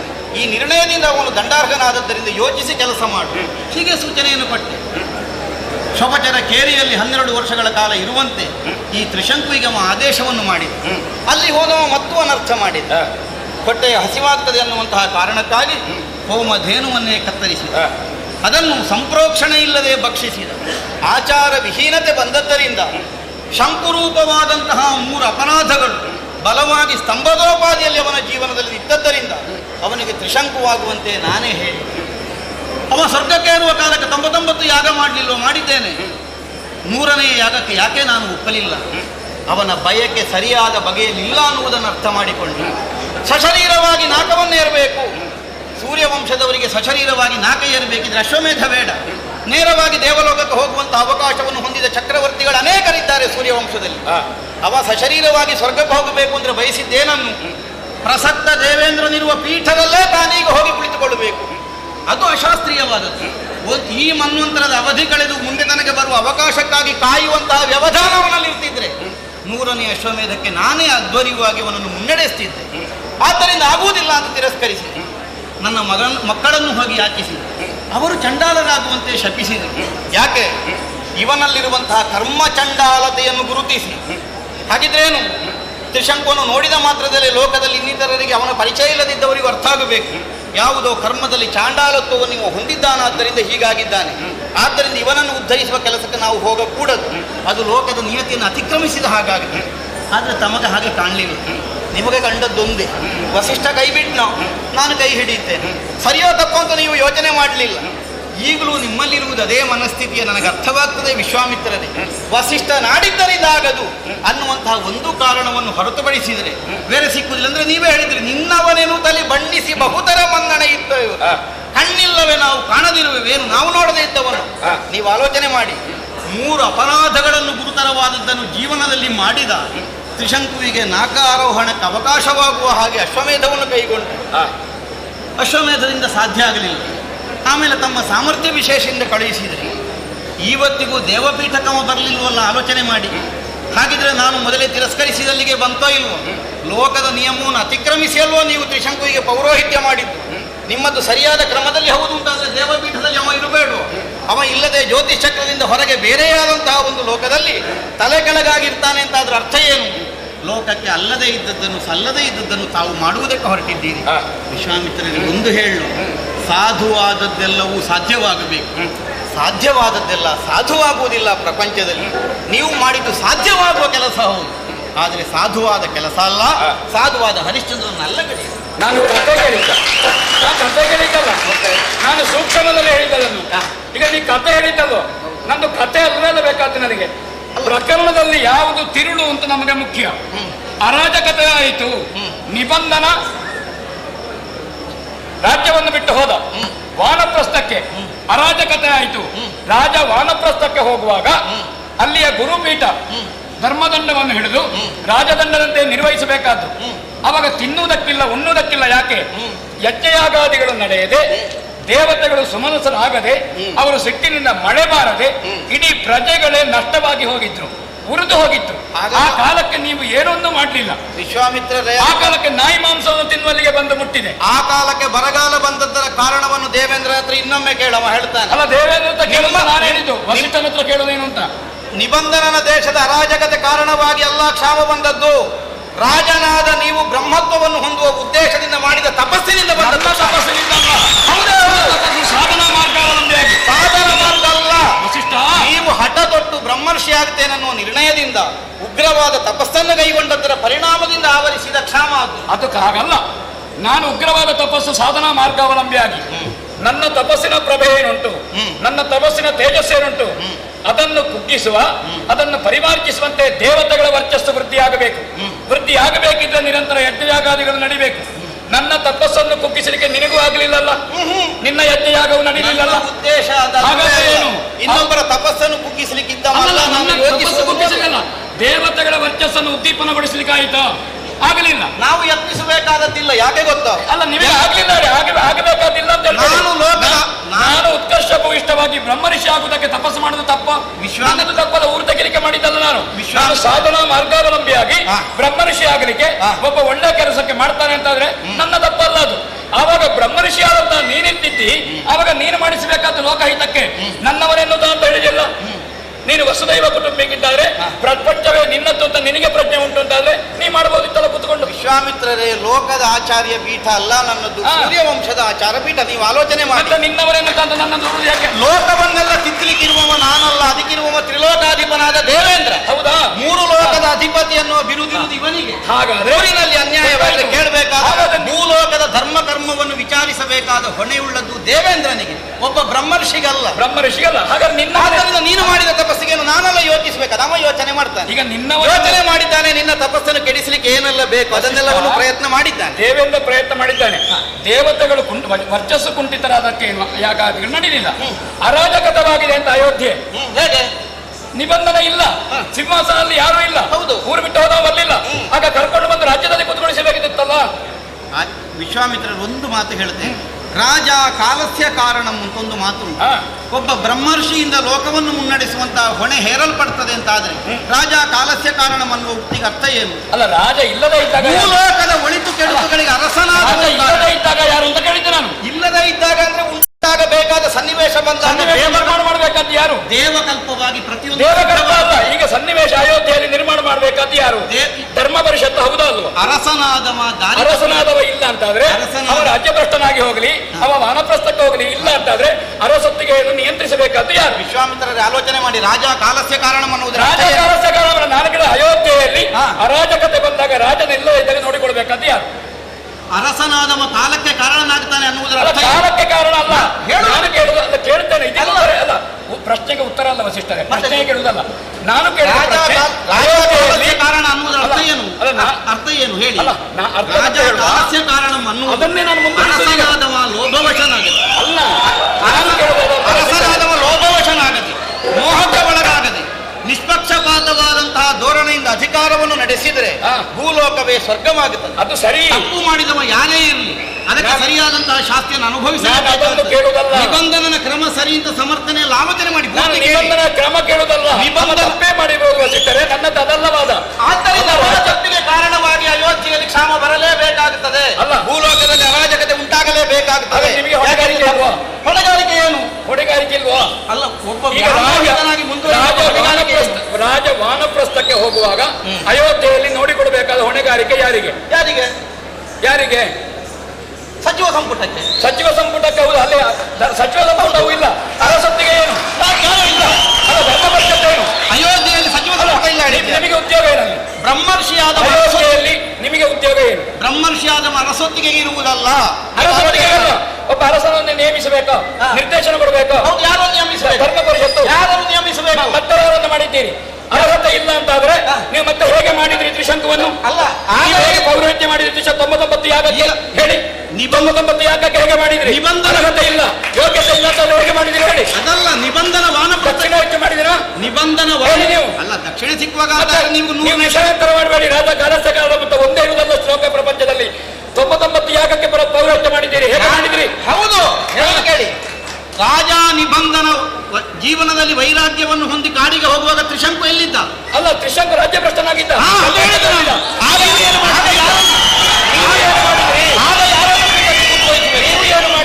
ಆಗ ರಾಜ ದಂಡನೆಯ ಮೂಲಕವಾಗಿ 12 ವರ್ಷಗಳ ಕಾಲ ಚಂಡಾಲರ ಕೇರಿಯಲ್ಲಿ ವಾಸ ಮಾಡಬೇಕಾದ ಈಗ ಅವ ಮೊದಲೇ ದೇಶ ಬಿಟ್ಟು ಹೊರಗೆ ಹೋಗಿ ಆಗಿದೆ. ಈಗ ಅಲ್ಲ, ನಾನು ನಿಬಂಧನಿಗೆ ಬೇರೆ ಸುಕುಮಾರ ಕರಿಲ್ಲ. ಅಯೋಧ್ಯೆಗೆ ಯಾರು ಕಥೆಯನ್ನು ಹೇಳಬೇಡಿ ನೀವು. ಹೇಳಿದ್ರೆ ಅರ್ಥ ಆಗುದಿಲ್ಲ. ನನಗೇನು ಮಾಡ್ತೇನೆ, ನೀವು ತಗೊಳ್ಳುದಿಲ್ಲ. ನಾನು ಹೇಳಿದ ವಿಷಯ ಯಾವುದು? ಯಾಕೆ ಈಗ ನಿಬಂಧನ ಮಗನನ್ನು ಹೊರಗೆ ಹಾಕಲಿಕ್ಕೆ ಕೇಳಿದ್ದು ಯಾರ ಹತ್ರ? ಸಚಿವ ಸಂಪುಟದ ಹತ್ರ, ನಿಮ್ಮ ಹತ್ರ ಅಲ್ಲ. ಏನು ನಿಬಂಧನ ಅಲ್ಲಲ್ಲ, ಅಲ್ಲೂ ಹೇಳಬೇಡಿ. ಪ್ರಶ್ನೆ ಗೊತ್ತಾಗಬೇಕು, ಪ್ರಶ್ನೆ ಕೇಳಬೇಡಿ. ಹೌದು, ಗೊತ್ತಿಲ್ಲ ಗೊತ್ತಿಲ್ಲ.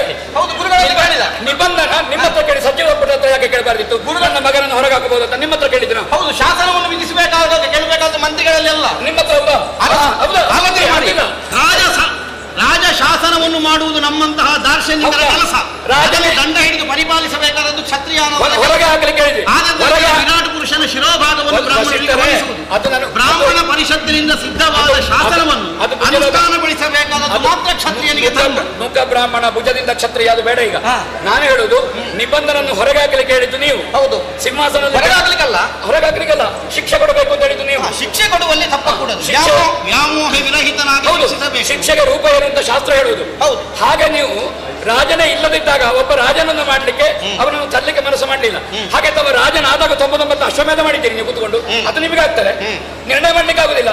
ಆಯ್ತಾ? ಶೂಲಶೇಪನ ಪ್ರಕರಣದಲ್ಲಿ ಅಭಾವದಲ್ಲಿ ಮತ್ತು ಅನಾನುಕೂಲ ಇದ್ದಾಗ ಮಾತ್ರ ನಾವು ಬಲಿಗೆ ಬೇರೊಬ್ಬರನ್ನು ಪಡ್ಕೊಳ್ಳೋದು, ದತ್ತು ತೆಕ್ಕೊಳ್ಳೋದು, ಇನ್ನೊಂದು ಮತ್ತೊಂದು. ಹೂ ಹಾಳಾಗಿದೆ, ಹೂವಿಗೆ ಇನ್ನೇನೋ ಬಲೆ ಬಂದಿದೆ, ಆವಾಗ ಅಕ್ಷತೆಯಿಂದಲೇ ವಸ್ತ್ರಂ ಸಮರ್ಪಯಾಮಿ, ಇನ್ನೊಂದು ಸಮರ್ಪಯಾಮಿ, ಮತ್ತೊಂದು ಸಮರ್ಪಯಾಮಿ. ಅಭಾವ ಇಲ್ಲ, ರೋಹಿತಾಶ್ವ ಆರೋಗ್ಯಪೂರ್ಣವಾಗಿದ್ದಾನೆ. ಹೌದಾ? ಅನುಕೂಲ ಇಲ್ಲ, ದೃಷ್ಟಿ ಇಲ್ಲ, ಮೂಕನಾಗಿದ್ದಾನೆ, ಕಿವುಡನಾಗಿದ್ದಾನೆ, ಅಂಗವೂನಾಗಿದೆ, ಬದಲಿ ವ್ಯವಸ್ಥೆ. ಅಭಾವದಲ್ಲಿ ಮತ್ತು ಅನಾನುಕೂಲತೆ ಬಿಟ್ರೆ ವೈದಿಕದಲ್ಲಿ ಬದಲಿ ವ್ಯವಸ್ಥೆಯೇ ಇಲ್ಲ. ಒಬ್ಬ ಪೌರೋಹಿತ ಒಬ್ಬ ಬರ್ತಾನೆ, ಕ್ಷಣಕ್ಕೆ ಬಂದ ಮೇಲೆ ಅಶೌಚ ಬಂತು, ಆವಾಗ ತೆಂಗಿನಕಾಯಿ ಇಡಬಹುದು. ಬಂದ ಮೇಲೆ ನಾನು ಕೂತುಕೊಳ್ಳುವುದಿಲ್ಲ ಅಂತ ಹೇಳುವುದಲ್ಲ. ಹೌದೌದು, ಅಭಾವದಲ್ಲಿ ಮತ್ತು ಅನಾನುಕೂಲತೆಯಲ್ಲಿ ಮಾತ್ರ ಬದಲಿ ವ್ಯವಸ್ಥೆ, ಪರ್ಯಾಯ ವ್ಯವಸ್ಥೆ, ಪ್ರತ್ಯುಮ್ನ ಇರುವಂತಹದ್ದು. ಇಲ್ಲಿ ರೋಹಿತಾಶ ಆರೋಗ್ಯಪೂರ್ಣನಾಗಿದ್ದಾನೆ, ಅವನೇ ಶುನಶೇಪನನ್ನು. ನೀವು ಮತ್ತೊಂದು ಮಾತು ಹೇಳಿದ್ರಿ, ಬಡತನದಲ್ಲಿ ಯಾರು ಇಲ್ಲ. ಬಡತನ ಇದ್ದವರೆಲ್ಲ ಮಕ್ಕಳನ್ನು ಮಾರಬೇಕು ಅಂತ ಇಲ್ಲ, ಅದು ಅವರವರ ಮನಸ್ಸು. ಅಲ್ಲ, ನೀವು ಹೇಳಿದ್ರಿ ಬಡತನ ಅಂದ್ರೆ ಎಷ್ಟಿತ್ತು ಅರಾಜಕತೆಯಿಂದ ತನ್ನ ಮಗನನ್ನೇ ಹಸಿವೆಗಾಗಿ ಮಾರುವ ಸ್ಥಿತಿ. ಅದಕ್ಕೆ ಹೇಳಿದ ಅಂತದ್ದೇನು ಇರಲಿಲ್ಲ. ಅದೀಗರ್ಥ ಮಗನನ್ನು ಮಾರಿದ್ದು ತಪ್ಪೆ, ಯಾಕಂದ್ರೆ ಅವನಿಗೆ ಪಿಶಾಚತ್ವ ಬಂದಿದೆ. ಇಲ್ಲಿ ಅಭಾವವೂ ಇಲ್ಲ, ಅನಾನುಕೂಲವೂ ಇಲ್ಲ ಹರಿಶ್ಚಂದ್ರನಿಗೆ. ಮತ್ತೊಂದು ಹೇಳಿದ್ರಿ ನೀವು ಅದಕ್ಕೆ ಅಧ್ವರ್ಯುಗಳಾಗಿ ಒಪ್ಪಿದ್ಯಾಗಿ. ಅದು ನಾನು ಒಪ್ಪಿದ್ದೇನೆ. ಅಲ್ಲ, ಯಾಕೆ ಸಿಸ್ಟರೇ, ಈಗ ನಾನು ಅಧ್ವರ್ಯ ಹೌದು ಎನ್ನುವುದಲ್ಲ, ಹರಿಶ್ಚಂದ್ರ ಸತ್ಯವಂತನಲ್ಲ ಅಂತ ಈ ಪ್ರಸಂಗದಲ್ಲಿ ಪ್ರತಿಪಾದನೆ. ನಿಮ್ಮ ವಿದ್ವತ್ ಎಷ್ಟು, ನನ್ನ ವಿದ್ವತ್ ಎಷ್ಟು ಅಂತಲ್ಲ ಪ್ರತಿಪಾದನೆ. ಈ ಪ್ರಸಂಗದಲ್ಲಿ ಏನು, ಹರಿಶ್ಚಂದ್ರ ಸತ್ಯವಂತ ಹೌದು, ಜ್ಞಾನಬುದ್ಧಿ ಇತ್ತ, ಪ್ರಜಾವತ್ಸರನೋ ರಾಜ ಕಾಲಸ್ಯ ಕಾರಣಮೋ ಬರಗಾಲ ಬಂದಿದೆ ಅಲ್ಲ. ಅದೇ ಹೌದು ಅಂತಾದ್ರೆ ನಿಬಂಧನನ ಪ್ರಕರಣ ಬೇಡ. ಅಲ್ಲಿ ಅರಾಜಕತೆ ಬಂದಾಗ ನಾನೆಲ್ಲಿ ಹೋಗಿದ್ದೆ ಅಂತ ಪ್ರಶ್ನೆ ಬೇಡ. ಸತ್ಯಾಧಿಷ್ಠಾನ ವಿಷಯ ಯಾಕೆ ನನ್ನವನೆನ್ನುತ್ತಾ ಅಂತ ನೀವು ಹೇಳಿದ್ರಿ. ಹೌದೌದು, ಈ ನನ್ನವನಿಗ ಎನ್ನುವುದರಲ್ಲಿ ಹರಿಶ್ಚಂದ್ರನನ್ನೇ ಕೇಂದ್ರವಾಗಿ ಅದಕ್ಕಿಂತ ಆಚೆ ಹೋಗಬಾರದು ನೀವಷ್ಟೇ ಮಾತಾಡಿದ್ರೆ ಮತ್ತೆ ನನ್ನ ಆಕ್ಷೇಪ. ನೀವು ಸುಮ್ಮನೆ ತಿರುಗಿಸಬೇಡಿ. ಮಾಡಬೇಡಿ. ನನ್ನವನೆನ್ನುತ್ತ ಎನ್ನುವುದರಲ್ಲಿ ಒಂದು ಪೂರ್ವ ಪಕ್ಷ ಪ್ರತಿಪಾದನೆ ಅಂತ ಉಂಟು. ಹರಿಶ್ಚಂದ್ರನನ್ನು ನನ್ನವನೆನ್ನುತ್ತ ಅಂತ ನೀವು ತಿಳಿದ್ರಿ, ನಿಬಂಧನಲ್ಲಿಗೆ ನನ್ನವನೆನ್ನುತ್ತ ಅಂತ ನೀವು ತಿಳಿಯಲಿಲ್ಲ. ನನ್ನವನೆನ್ನುತ್ತ ತಿಳಿಯುವ ಬುದ್ಧಿ ಆದ್ರೆ ನಿಬಂಧನನ್ನು ತ್ರಿಶಂಕುವನ್ನು ತಿಳಿಬಹುದಿತ್ತಲ್ಲ, ಯಾಕೆ ತಿಳಿಯಲಿಲ್ಲ?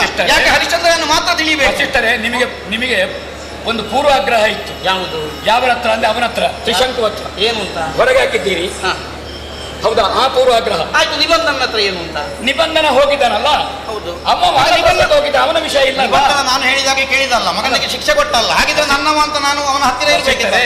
ನಿನ್ನವನ ಎನ್ನುತ್ತದೆ ಕೇವಲ ಶಬ್ದಕ್ಕೆ ಮಾತ್ರ ಅರ್ಥ ಅಲ್ಲ.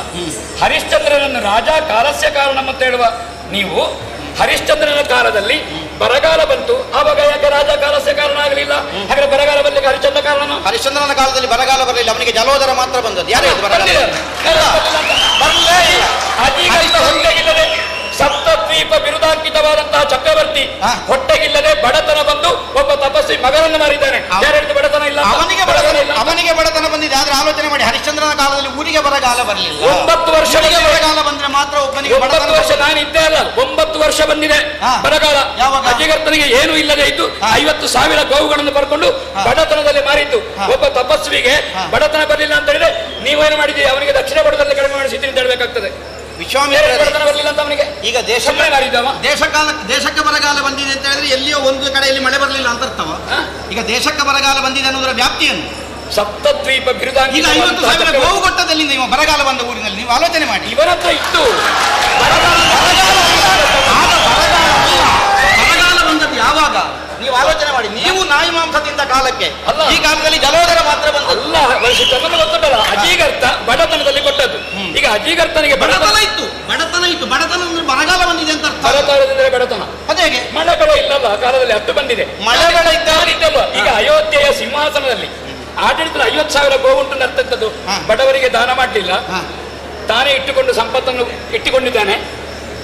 ಮಾತ್ರ ಅಲ್ಲ, ಅಷ್ಟು ಲೋಭಿ ಹರಿಶ್ಚಂದ್ರ ಅಂತ ಗೊತ್ತಾಗ್ತದೆ. ಲೋಭಿಯಾದವನೊಬ್ಬ ದಾನ ಕರ್ಮ ಮಾಡದೇ ಇದ್ದವ ಅಜಿಗರ್ತ ಬಡವನಾಗಿದ್ದನ್ನು ಹೇಳ್ತೀವಿ. ಬಡತ ಬರಲಿಲ್ಲ, 50,000 ಗೋವು ಇದ್ದದಾಗ ದಾನ ಮಾಡಲಿಲ್ಲ ಅಂತ ಅರ್ಥ. ದಾನ ಮಾಡದೇ ಇರುವುದರಿಂದ ಮಾತ್ರ ಬೊಕ್ಕಸದಲ್ಲಿರುವುದು ಅದಲ್ಲ. ಹೌದು, ದಾನ ಮಾಡುವ ಬುದ್ಧಿ ಇದ್ರೆ ಮಗನನ್ನು ಶರೀರ ಮಾಧ್ಯಮ ಕಲು ಧರ್ಮ ಸಾಧನ. ಮನುಷ್ಯರಿಗೆ ಅದು ಹುಲಿಗಲ್ಲ, ದನಕ್ಕಲ್ಲ, ನರಿಗಲ್ಲ, ಬೆಕ್ಕಿಗಲ್ಲ.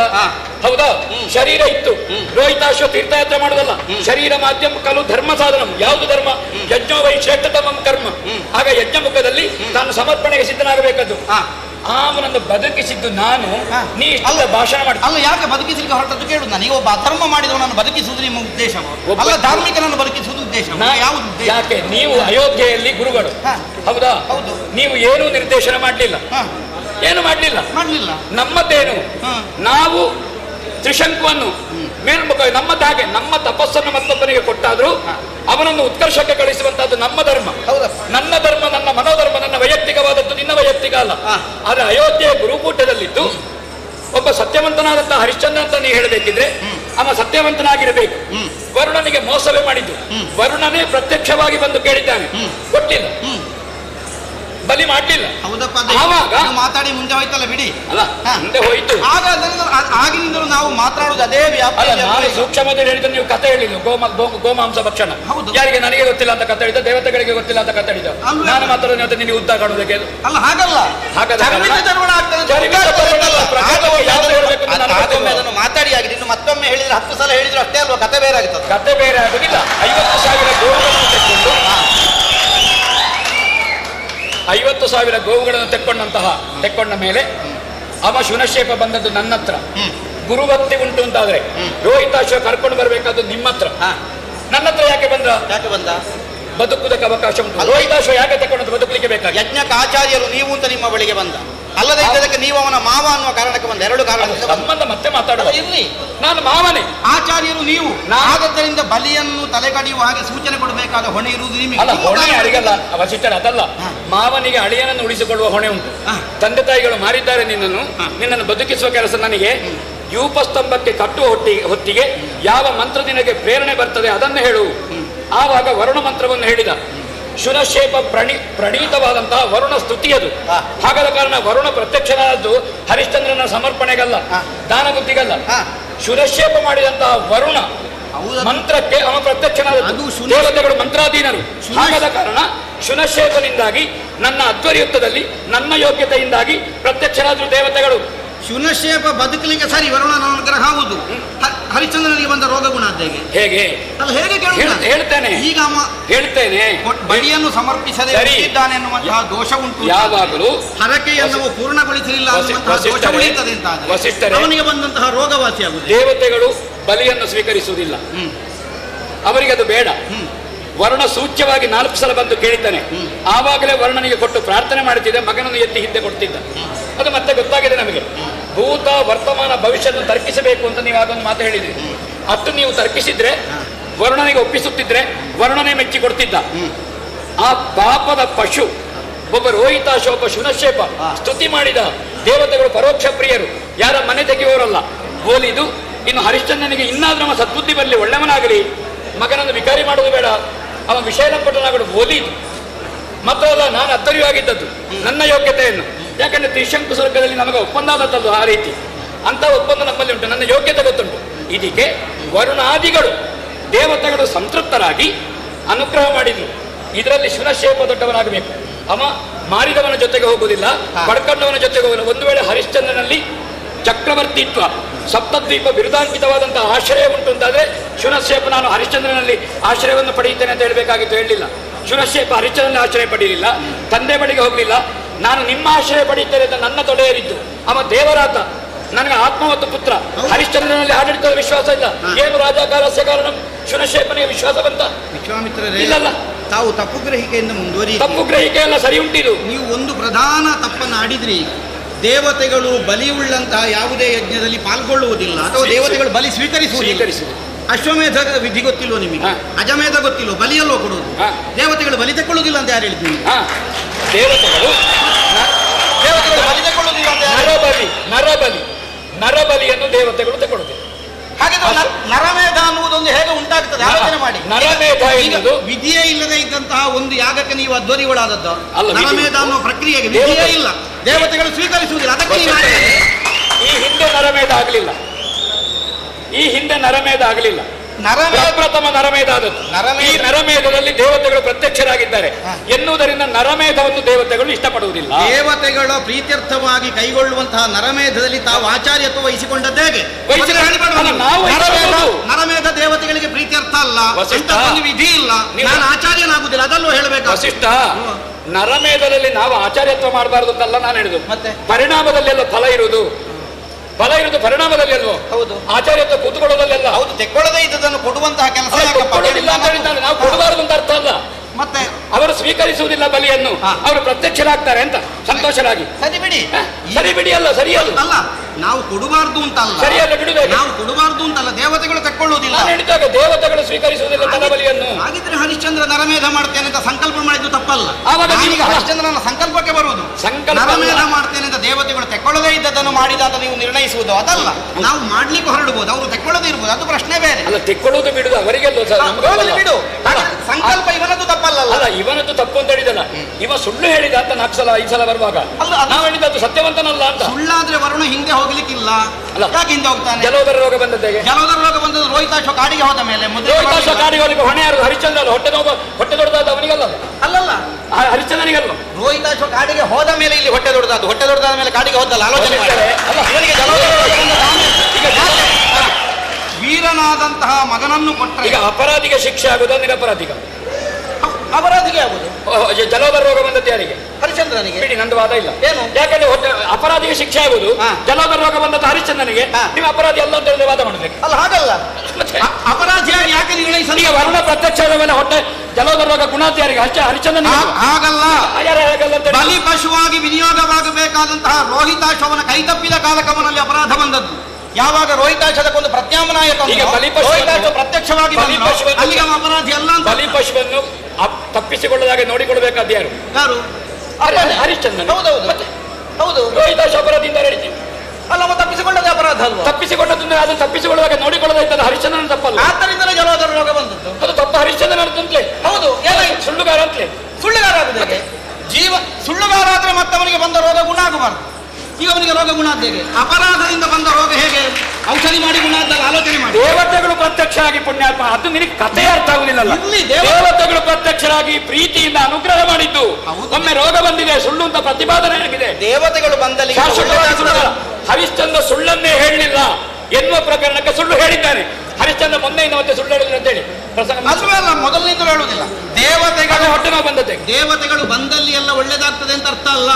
ದೇವತೆಗಳು ತ್ರಿಶಂಕು ಸ್ವರ್ಗ ಕೋಮಗಳು ಬಂದಿದ್ದಾರೆ, ಒಳ್ಳೆದಾಯ್ತಾ? ಬಂದಲ್ಲಿ ಈ ಪ್ರಕರಣದಲ್ಲಿ, ನರಬಲಿಯ ಪ್ರಕರಣದಲ್ಲಿ ದೇವತೆಗಳು ಪ್ರತ್ಯಕ್ಷರಾಗಿ ಎಲ್ಲಿ ನಿರ್ಣಯ ಹರಿಶ್ಚಂದ್ರನ ಬಲಿಪಶು ನರಬಲಿ ಪಶುವಾಗಿ ವಿನಿಯೋಗವಾಗುವಂತಹ ಯಜ್ಞ ಏನು? ನಿರಪರಾಧಿ ಇದ್ದಾನೆ, ಪ್ರಪಂಚವು ಸತ್ಯ. ನೀವು ಇದನ್ನು ಹೀಗೆ ಮಾತಾಡಿದ ಉಪಾಯ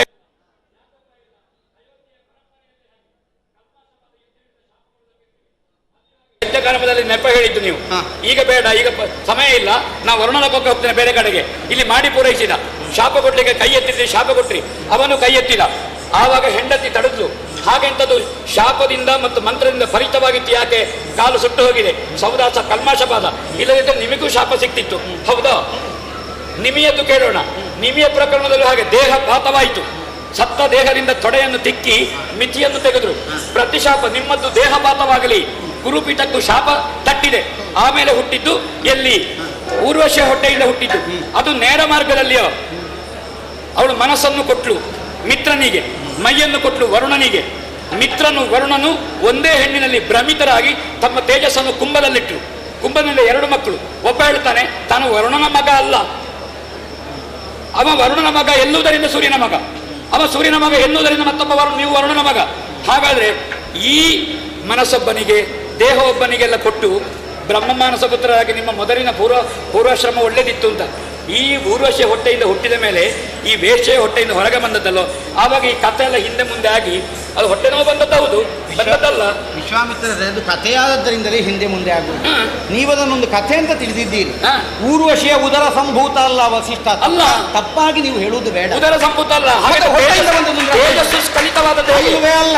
ಊರ್ವಶಿಯ ಸಂಬಂಧವೇ ಇಲ್ಲ ವಸಿಷ್ಠ. ಆಲೋಚನೆ ಮಾಡಿ. ಈಗ ನಿಮಿಯ ಶಾಪ ಬಂತು ನನಗೆ, ನಿಮಗೆ ನಾನು ಶಾಪ ಕೊಟ್ಟೆ, ನಿನ್ನ ದೇಹಪಾತವಾಗಲಿ. ಯಾಕೆ? ಯಾಗ ಮಾಡಿಸಬೇಕು ಅನ್ನೋ ಹಾಗೆ ನನಗೆ ವರ್ಣವನ್ನು ಕೊಟ್ಟಿದ್ದ. ದೇವೇಂದ್ರನ ಯಾಗ ಮಾಡಿಸುವುದಕ್ಕುಂಟು, ಆದ್ದರಿಂದ ಬರುವುದಿಲ್ಲ ಅಂತ ಹೇಳಿ. ಅಲ್ಲ, ಕತೆ ಬೇಡ ನಮಗೆ, ವಿಷಯ ಬೇಕಲ್ಲ. ಕತೆ ಅಲ್ಲ, ಆಗುದಿಲ್ಲಲ್ಲ.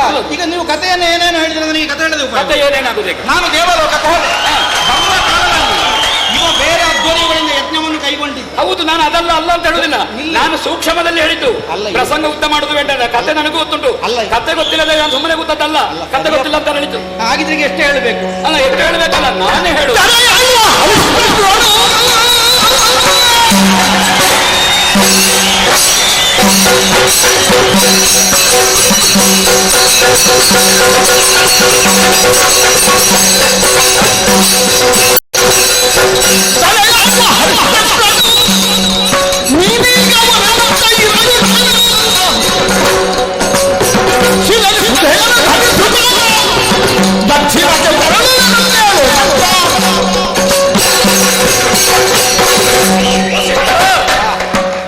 ಶಾಪ ತಟ್ಟಿದೆ, ದೇಹ ಪಾತವಾಗಿದೆ. ತಪ್ಪು ಮಾಡಿದವನಿಗೆ ತಟ್ಟುವುದದು. ದೇಹ ಧರ್ಮದಿಂದ ಊರ್ವಶಿಯ ಉದರದಿಂದ ಬಂದದ, ಕುಂಭದಿಂದ ಬಂದಂತ ಗೊತ್ತುಂಟು. ಊರ್ವಶಿಯ ವೀರ್ಯವೇ ಇಲ್ಲ, ತೇಜಸ್ಸೇ ಇಲ್ಲ ಅದರಲ್ಲಿ.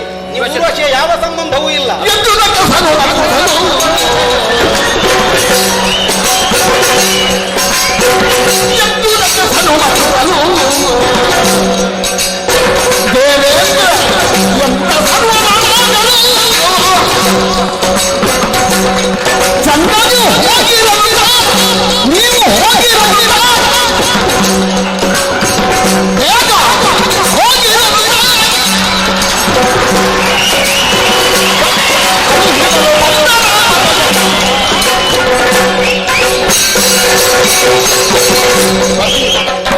ಒಂದು ಮಾತುಂಟು.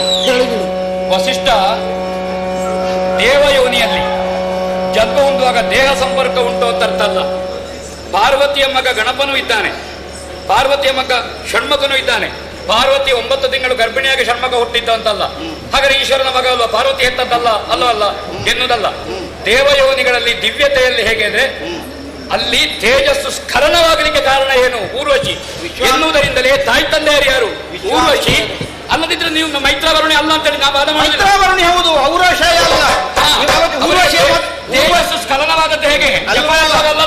ಊರ್ವಶ ಮೈ ನೋಡಿ ಅಲ್ಲೋ ಶಾಪ ಹೊಂದಿದ ಊರ್ವಶ ಮೈ ನೋಡಿ ಸ್ಖಲನವಾದ ಕಾರಣ ಅದನ್ನು ಕುಂಭದಲ್ಲಿಟ್ಟ ಕಾರಣ ಶಾಪ ಹೊಂದಿದ ಮೇಲೆ ವಾಯು ರೂಪದಿಂದ ಸಂಚರಿಸುತ್ತಾ ಸತ್ಯಲೋಕಕ್ಕೆ ಹೋಗಿ ಬ್ರಹ್ಮನಲ್ಲಿ ಕೇಳಿಕೊಂಡು ಬ್ರಹ್ಮಪಟ್ಟ ಸೂತನೆ ಮಿತ್ರಾವರುಣರ ತೇಜಸ್ಸಿನಲ್ಲಿ ಹೋಗಿ ಸೇರಿಕೊಳ್ಳಿ.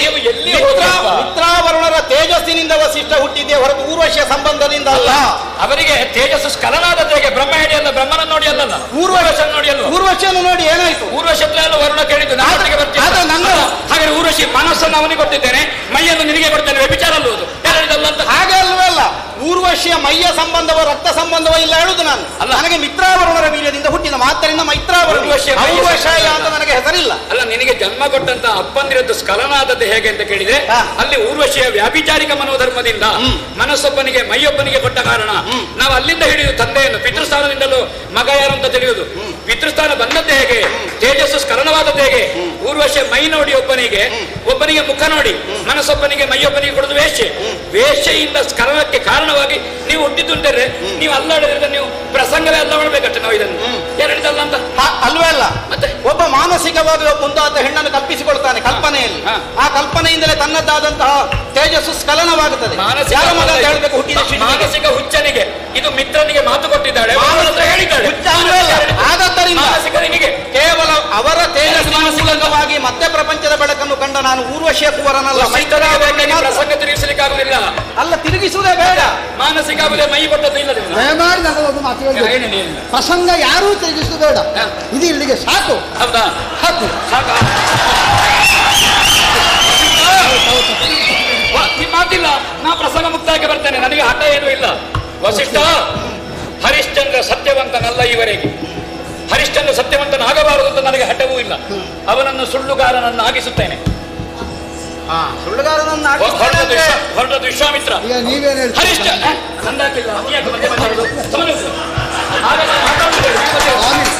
ಸುಮ್ಮನೆ ಕೂತು ನನಗೆ ಅಧಿಕಾರ, ನಾನು ಸಭಾಧ್ಯಕ್ಷ.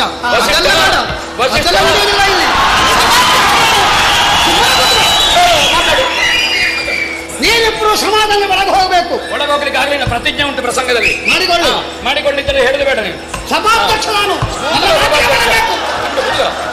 ವಸಿಷ್ಠ, ಒಂದು ವೇಳೆ ಹರಿಶ್ಚಂದ್ರ ಸತ್ಯವಂತನಾದರೆ ಸುರೆಯನ್ನು ಧರಿಸಿ ದಕ್ಷಿಣಾಭಿಮುಖವಾಗಿ ಹೋಗುತ್ತೇನೆ ಮಾತ್ರ ಅಲ್ಲ, ಅವನ ಸತ್ಯದಿಂದಲೇ ಪ್ರಪಂಚ ಪೋಷಣೆ ಆಗಬೇಕು, ಅವನ ಸತ್ಯದಿಂದಲೇ ಧರ್ಮ ಬೆಳಿಬೇಕು, ಅವನ ಸತ್ಯದಿಂದಲೇ ಪ್ರಪಂಚದಲ್ಲಿ ಲೋಕ ಸುಭಿಕ್ಷೆ ಆಗಬೇಕು.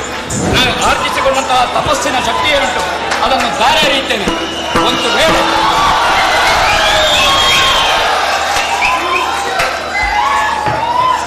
ಒಂದು ವೇಳೆ ಹರಿಶ್ಚಂದ್ರ ಸುಳ್ಳುಗಾರನನ್ನಾಗಿಸಿದ್ರೆ ಏನಾಗಬೇಕು? ನಾನು ಹೇಳಿದ್ದನ್ನು ನೀವು ಮಾಡಬೇಕು ಅಂತ. ಹರಿಶ್ಚಂದ್ರ ಸುಳ್ಳುಗಾರ ಆದ್ರಲ್ವ ಮಾಡುವ. ನಾನು ಇಂದಿನಿಂದ ತೊಡಗಿ ದೇವಸಭೆಗೆ ಪ್ರವೇಶವೇ ಇಲ್ಲ ನನ್ನದು. ವಿಶ್ವಾಮಿತ್ರರೇ, ಲೋಕಕ್ಕೊಂದು ಸಂದೇಶ ಕೊಟ್ಟರೆ ಗುರುವಾಗಿ ನನ್ನ ಶಿಷ್ಯನನ್ನು ನಾನು ಸತ್ಯವಂತ ಅಂತ ಸ್ಥಾಪಿಸಿದರೂ ಸ್ಥಾಪನೆ ಆಗುವುದಿಲ್ಲ. ಅಂದ್ರೆ ಆದ್ದರಿಂದ ಹೋಗುದಿದ್ರೆ ಹೋಗಬಹುದು ಅಂತ ನೀವು ಅದನ್ನು ಪ್ರಪಂಚಕ್ಕೆ ಸತ್ಯವಂತನೆಯನ್ನು ಸಾರಿಕೊಡುವಂತಹ ಉದ್ದೇಶಕ್ಕಾಗಿ ಅಪೂರ್ವವಾದ ತ್ಯಾಗಕ್ಕೆ ಸಿದ್ಧರಾಗಿದ್ದೀರಿ. ಹೇಳಿದ ಪ್ರತಿಜ್ಞಾವಾಕ್ಯದಲ್ಲಿರುವ ಹುರುಳು ನನಗೆ ಅರ್ಥ ಆಗುತ್ತದೆ. ವಸಿಷ್ಠ ಅಲ್ಲ ನಾನು. ಅಲ್ಲಪ್ಪ, ಧರ್ಮೋದ್ಧಾರಕ್ಕೆ ಬೇಕಾಗಿತ್ತು ಹೇಳಿದ್ದೆ. ಒಂದು ವೇಳೆ ಹರಿಶ್ಚಂದ್ರ ನಾನು ಹೇಳಿದಂತೆ ದೃಢವ್ರತನಾಗಿ ಸತ್ಯವ್ರತನಾಗಿ ಏಕಪತ್ನಿ ವ್ರತಸ್ಥನಾಗಿ ಕಾಲ ಕಳೆಯುವ ಹೌದು ಅಂತಾದ್ರೆ ಬಹುಕಾಲದಿಂದ ನೀವು ಆರ್ಜಿಸಿದ ತಪಸ್ಸಿನ ಪುಣ್ಯ ಫಲವನ್ನು ಅವನಿಗೆ ಧಾರೆ ಎರೆಯುತ್ತೀರಿ ಅಂದ್ರೆ ಅರ್ಥ ಏನು? ಲೋಕೋತ್ತರವಾದಂತಹ ಒಂದು ಆಶ್ರಯವಾದ ಪ್ರತೀಕ್ಷೆಯನ್ನು ಇಟ್ಟುಕೊಂಡು ಹೊರಟಿದ್ದೀರಿ ಅಂತ. ಅಷ್ಟು ನೀವು ಹೌದು ಅಂತಾದ್ರೆ ಎಲ್ಲರಿಗೆ ಮುಂದುವರಿಯುತ್ತೆ ನೋಡ್ತಾ ನಾನು ಇಲ್ಲೇ ಇರ್ತೇನೆ. ನೀವು ಅಯೋಧ್ಯೆಗೆ ಹೋಗುದಿಲ್ಲ? ಹೋಗುವುದೇ ಇಲ್ಲ. ನಾನು ದೇವಲೋಕಕ್ಕೆ ಹೋಗುದಿಲ್ಲ. ನೀವು ದೇವಲೋಕಕ್ಕೆ ಬರುವುದು ಬೇಡ. ನಾವು ನಮ್ಮ ಆಶ್ರಮಕ್ಕೆ ಹೋಗುದು.